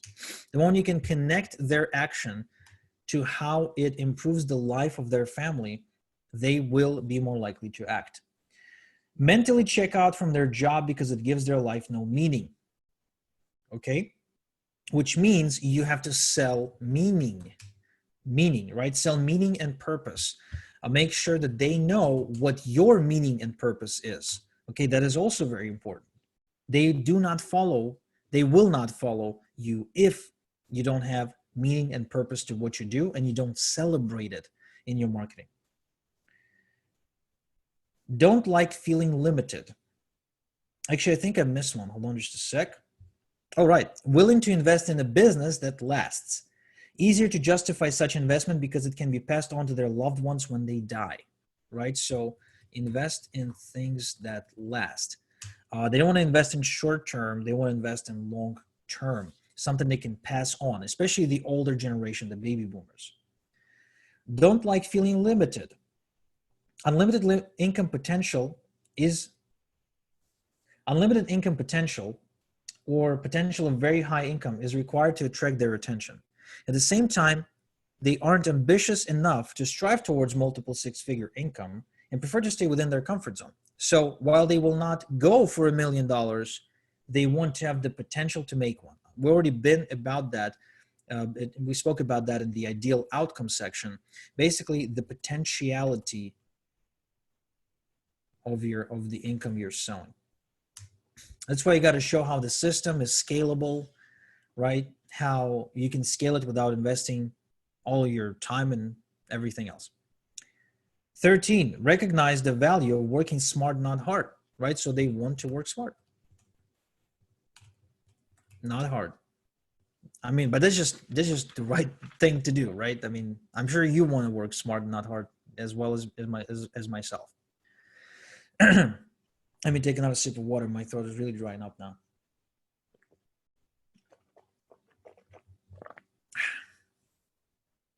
"14, impatient. They don't like waiting. Impatient. Okay. 15 is impatient about figuring things out. Willing to buy their way in so they don't have to, right? So unwilling to figure it out. Now, some of us are, and usually we do succeed eventually, but many of us are not. We're not willing to figure things out. That's why we have to rely on coaches and mentors and systems, because we are buying that shortcut, the time shortcut. Can't hold more than one thought at a time. By the way, this is a big one. When you're selling, when you're marketing, your marketing has to centralize around one single idea. Or if you're telling a story, it has to be a one idea story. If you're writing an email, it has to be a one idea email. If you start mixing ideas, you lose your crowd. Like the kind of webinar we're doing right now is a content webinar. So I'm giving you lots of ideas, lots of content. You will take notes. You will watch the recording, because I mean, I don't believe for a second you'll remember at least 10% of what we just covered. So you definitely want to watch the recording and take more notes. But when you're marketing, you have to structure your stuff around one idea at a time, because otherwise you will lose them. And if you lose them, they will not buy from you. 17, the grass is always greener on the other side. Now, this is a big one, because they'll always be looking at someone else's business and want to be in that business and not in their business. That is universal, and it never goes away. I can tell you from experience. To this day, I look at other people's business and I'd be like, maybe I should quit this whole solo-ed thing. Like maybe I should get into, franchising. Maybe I should do what Michael Cheney's doing, because it seems like an easier thing to do. But the reality is that the grass is always greener on the other side. And that is something you can appeal to when you sell a brand new business model, right? So that's why they will always pay attention to that. They just can't help it. 18, don't question authority. Now, this is awesome. This means that if you establish yourself as an authority about something, they don't question you. They just follow your lead. That is why a big part of what you're doing online every day should be about authority. A great place to start, like I mentioned, is interviewing people, interviewing other authorities, and becoming authority by association. That's probably the easiest way to do it. Building your own products is another way to become an authority. Having results of any kind and being able to brag about them instantly makes you an authority, at least to an extent. Coming up with new words and new techniques makes you an authority. Having other people tell them that you're an authority in something is making you an authority. That's why, if you ever do like a podcast or do a webinar, get someone to introduce you, someone who can tell them how big of an authority you are. That's just an instant manufacturing of authority. 19, appreciate people who keep it real and shoot straight. That's what they want. Straight shooters. They don't like people who sugarcoat or who lie through their teeth to sell. They appreciate people who say it like it is. And you can and you should use that in your marketing material.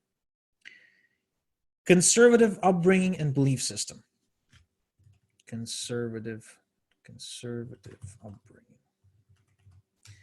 Okay, that's just the way they think. That's just something for you to know about them.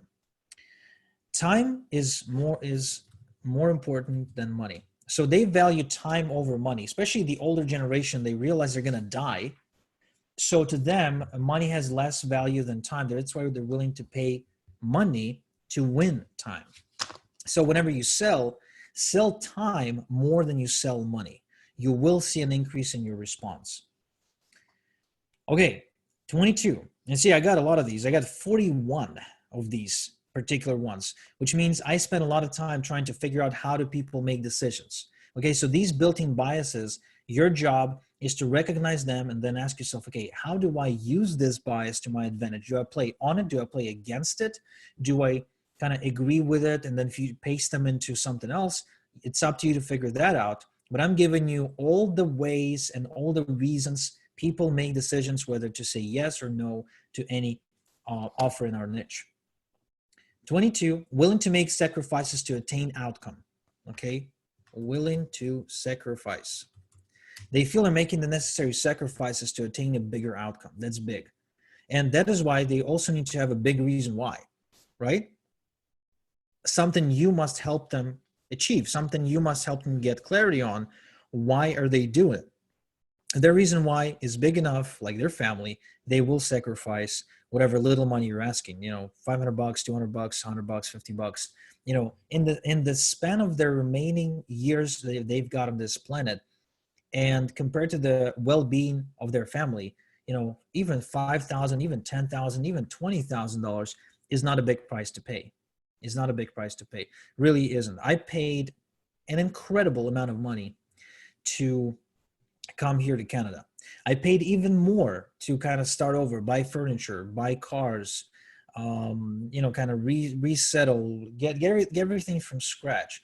But the amount of money I spent, I recognize, is nothing compared to the well-being of my daughter, who's now set on a positive trajectory, a trajectory she did not have in Israel. So that's how you must help them justify these investments. The sacrifices they make today to create a much better, more valuable future tomorrow. 23, often buy based on who and not the what.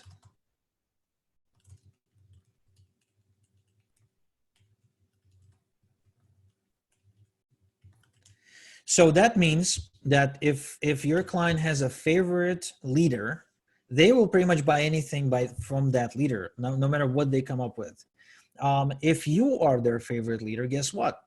Anything you release, they will be buying it. So you want to become that who that they love and adore and appreciate so much and respect and admire, that anytime you release anything, they're willing to buy it. If, of course, it solves a problem they recognize they have. Obviously, if it solves a problem they don't have, then okay.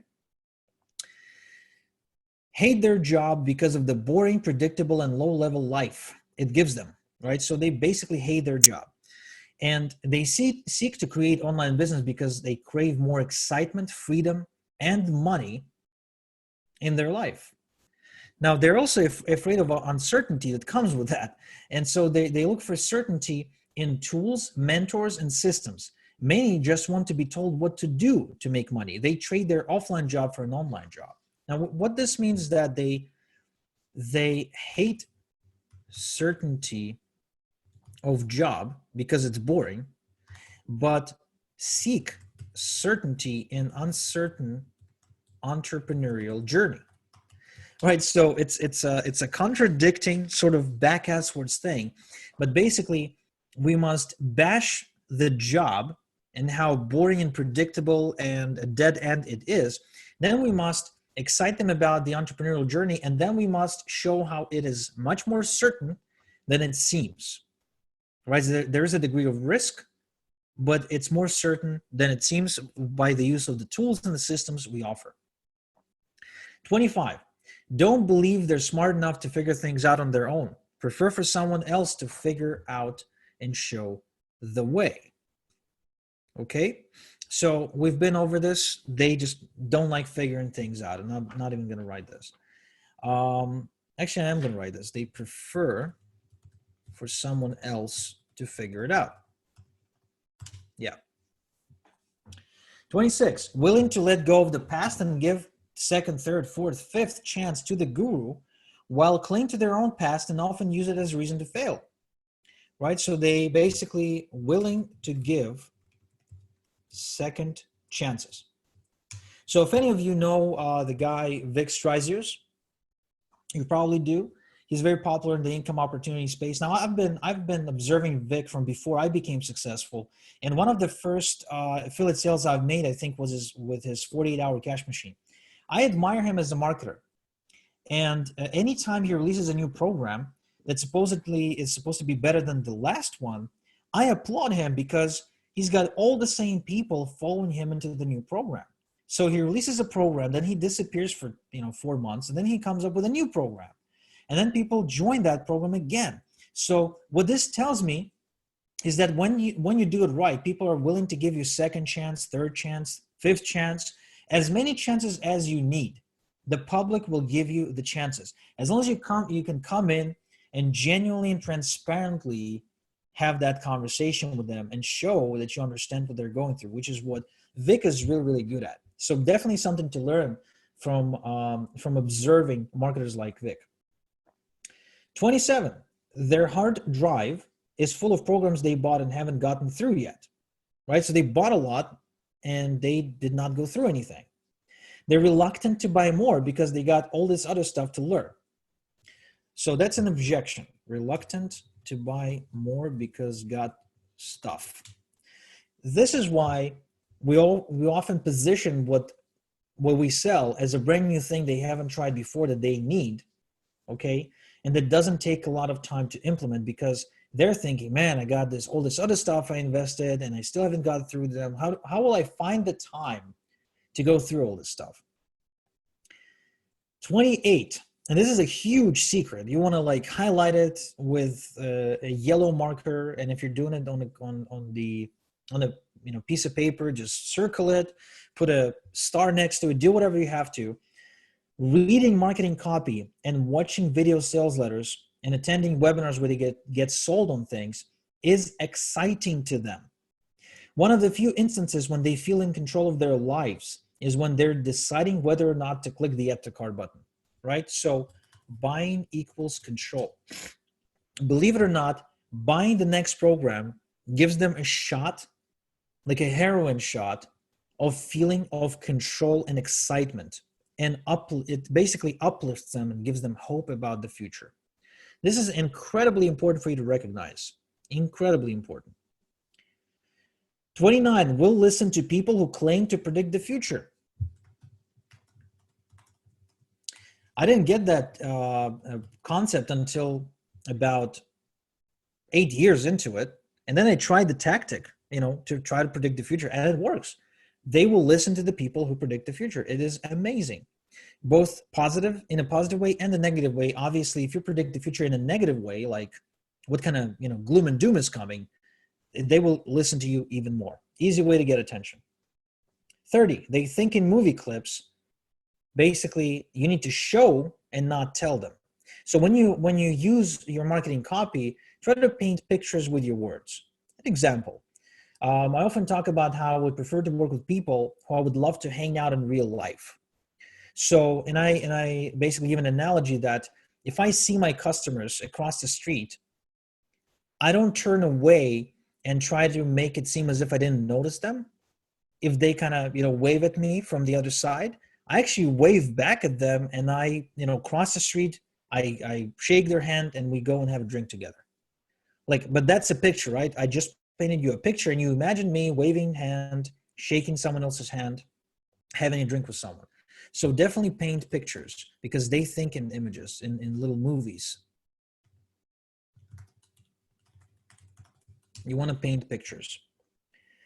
They're more likely to buy from someone who's flawed human being, just like them, right?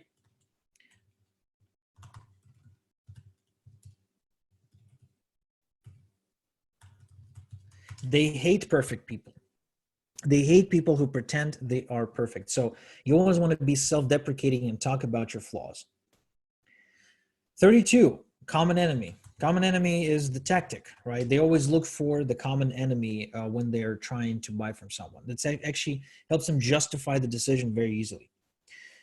Connect through stories. Stories basically are the most powerful influence mechanism in your arsenal today. Connect through stories. Just remember that, facts tell, stories sell, period. There's just nothing else for me to say. Just learn to tell stories. It's going to be the best skill you'll ever learn. Doesn't want to improve what she's got, wants a brand new thing rather than fixing the old one, right? So don't sell fix, don't sell an improvement, sell a whole new thing, right? Something they never tried before. Social proof is more important than income proof. And FOMO, fear of missing out, is very important. You got to press on that. Press on the fear of missing out. That's how you get them to take action, in spite of the timing not being perfect, in spite of the money not being perfect, and everything else. 37, they're self-critical. They beat themselves up a lot. So if you come in and you calm them down and show them why they don't have to beat themselves up so much, you will become an ally. They seek reason for success or failure outside of themselves. We spoke in abundance about it on the last session. So seek reason outside of self.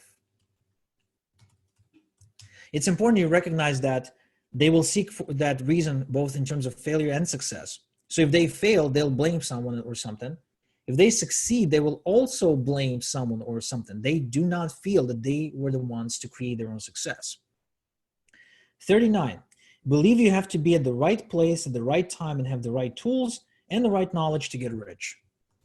Believe getting rich is a matter of luck, right? So to them, it's easier to justify that way because their neighbor is rich and they're not. And the reason he's rich because he got lucky. It's a built-in thing, universal for everyone. Ever since arriving in Canada, I've been doing it myself. I've been looking at people, they're driving Porsches and, AMG Mercedes, and I'm like, lucky bastards. They probably got some real estate here 10 years ago and it shot up in value because the market boomed. Now they have all this extra money. They refinanced the mortgage. They got lucky, right? I'm not even thinking about maybe they got a business, maybe they got, some sort of like developed a software and sold it, right? I'm just thinking bastards got lucky. So that's how they're thinking. You can play on that.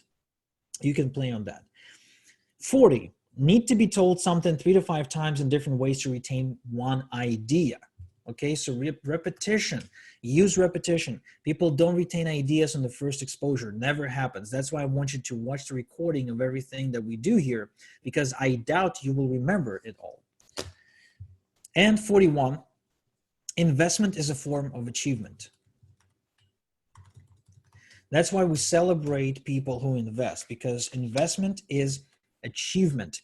Too many of them, financial commitments feel like a huge achievement that deserves a pat on the back. And they talk about investing in a seminar or coaching program as if they already, graduated from the program.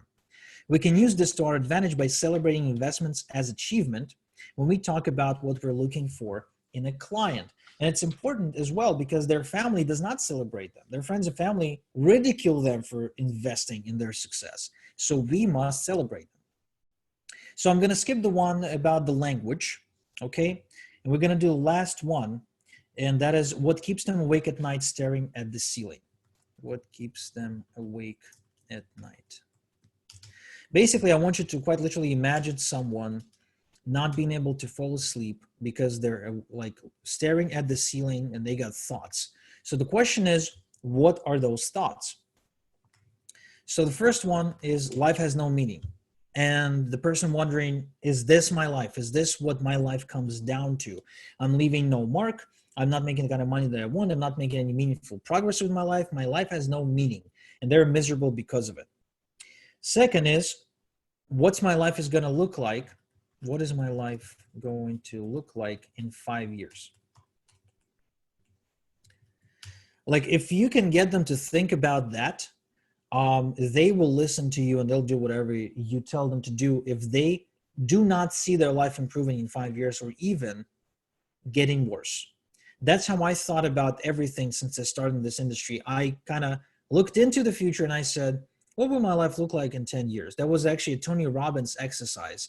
And I realized that unless I was going to figure out a way to get rich, I'm fucked big time. Like I knew it. So I had to. And that's the thought. That's the negative thought that kept me going all the way for 3.5 years until I finally broke through.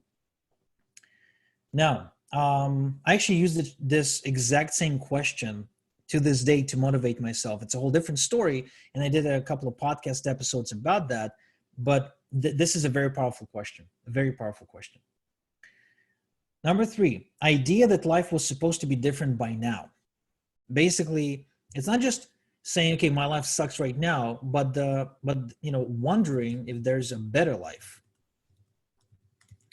Wondering if they're destined for a better life, right? So this is ideal. Like this is, if you get this, if you get a person who feels this way, who's wondering if they were destined for a better life, game over. Game over. You just hope you're the first one and whose message resonates with them, because when people feel that there's greatness in store for them, you can't stop them. You just can't fucking stop them. They will do whatever it takes. They will be your best student. They will find the money. They will find the time. They'll do whatever it takes. I am actually, just as a form of a confession, I'm very fortunate. I'm very fortunate in 2 ways. First, I have developed the belief somehow, I don't know how, maybe my parents had to do something with it, that I am destined for greater things. I do have this belief, but I'm even more fortunate because I attract clients who feel that way. I attract clients who feel that there's more in them to give. I feel that I am extremely privileged to be working with people who believe they're destined for success. It is so much easier to work with people like that. It's so much easier to help them, so much easier to conduct transactions. It's so much easier to make sure they show up on webinars on time, wink, wink, right? So it's so much easier to run a business where your clients feel they are destined for greater things in life. And I appreciate you guys. I appreciate you guys being that type of people. I don't take it for granted. I have many people in my life, unfortunately, as well, who are, they got low self-esteem and they don't feel that they're destined for greater things. And it's just a miserable scene to watch. Number 4, where am I going to get the money for X?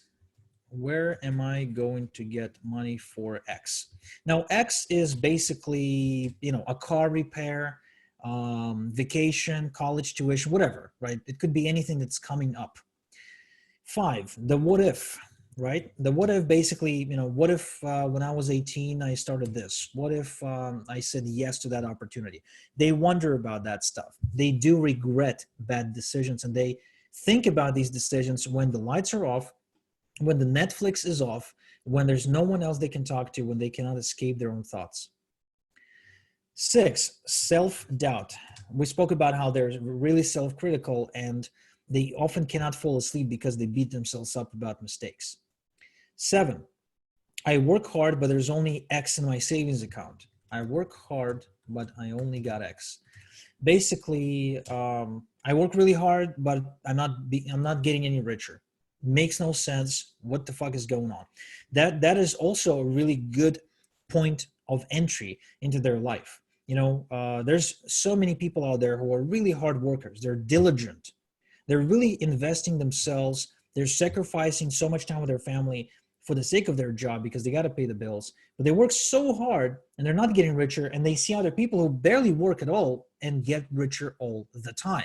It makes no sense to them and it bothers them. They need to figure out the answer to that question. Number 8, what if I can't do it, right? What if I can't? Especially after they've invested in a course with you or got into your business opportunity, then the doubt sets in. What if I can't? What if I'm not cut out to be rich? What if I'm not destined? What if I don't have what it takes? This, by the way, is universal for everyone at every level. I get this literally every day. I take on a new project. What if I can't? This very program sent me into a 2-day depression about what if I can't deliver at the level I promised people that I would? What if I can't change lives using this program? What if I can't teach my clients how to properly market this stuff? What if I'm not good enough as a teacher? What if I can't establish the communication channel? Like, these doubts are real and you must play on them either by reflecting to them what they feel right now or sharing your own doubts back in the day. 9, there's so much to learn, so much to do. I wish there was a simpler way, right? So basically, it's so difficult, overwhelming, has to be a better way. And then they go look for the next shiny object, right? Because, that's supposed to be the next better way. Of course, to you, that's an advantage because if they are already in an opportunity, which most likely is true, you can position yours as a better way, selling against other opportunities, like I explained with the Michael Chaney example where I sold it against other opportunities. Number 10, another day passed and I've made no progress.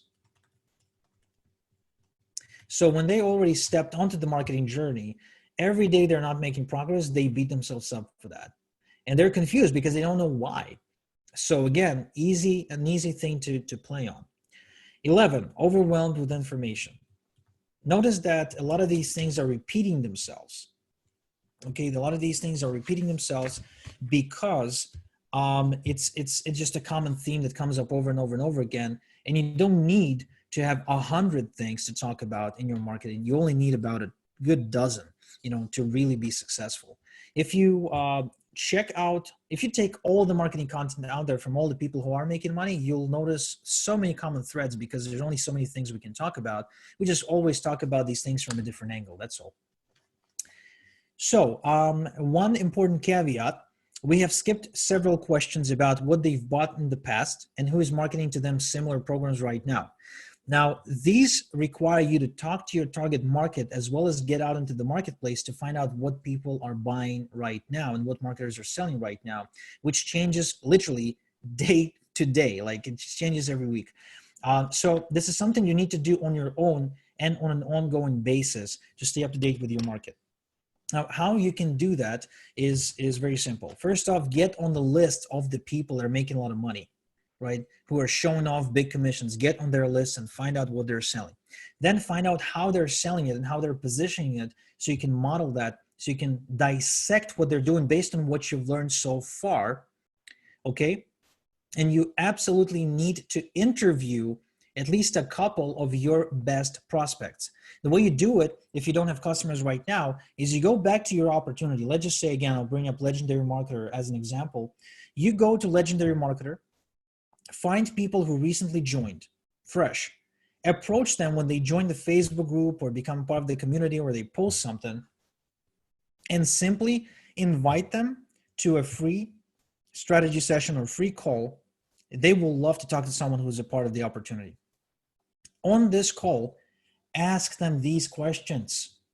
Ask them these questions. Try to dig deep into their emotional state, and you will understand exactly why they bought specifically this program and not some other program, what other programs they bought in the past, which is also very important. You definitely want to know what are the 3 to 5 programs they bought previously, because again, you will be able to find common threads this way. So there's some homework for you to do.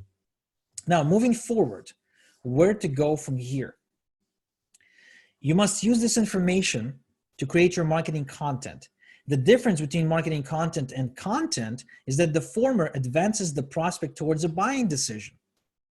The latter simply informs. Marketing content that converts throws rocks at your prospect's enemies, allays their fears, confirms their suspicions, encourages their dreams, and justifies their failures. Marketing content also makes a clear call to action, inviting the prospect to take the next step in the funnel. Marketing content can be wrapped up in a couple of types of media: emails, videos, blog posts, articles, podcasts, Facebook lives, Facebook posts, ads, webinars, interviews, your website copy, sales pages, bridge pages, landing pages, and on and on and on and on. Now, the advanced secret that I'm going to share with you before we wrap things up is that you can use this information to create your own information products and bonuses for your customers. And if you're smart, you may want to do that at least later in your marketing, because this will boost your income just like it boosted mine. So we are officially done with the first module of the List Building Lifestyle Masterclass, where you got to know your ideal customer avatar.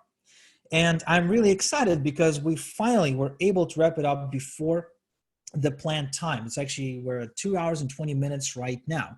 I'm also happy because we were able to cover 95% of the material that is critical to your success, giving you more than enough for you to go out there and start marketing your business. You know what you need to do. You know what your homework is. You know who your customer is, and you know where to go and get more intel, as well as how to put this information into use in your business. So with that said, I look forward to seeing you guys at the next session, which is going to take place. I'm actually going to have the team email you with the link, the date, and location. And I'm just freaking pumped to finally kick things off properly for you, and have you recognize how marketing is truly done in this industry. And yes, to answer your question, have a question here in the comments: will you make this training session available for download? I will allow you to stream it inside the membership site, which you already have access to. And I will make sure you can stream it at double the speed as well, in case you need to go through it quickly. Okay, I will not allow you to download the actual file, because I would like to protect this content from getting out there into the black hat sites. So with that said, thank you so much for attending this training live. Thank you so much for watching the recording and studying at home. Make sure you take lots of notes, watch it one more time to make sure you retain as much as possible, and refer to it again and again, because this is literally everything I learned about your ideal customer avatar in the last 10 years in this game. So thank you everyone for attending, and I'll see you in the next one. Bye.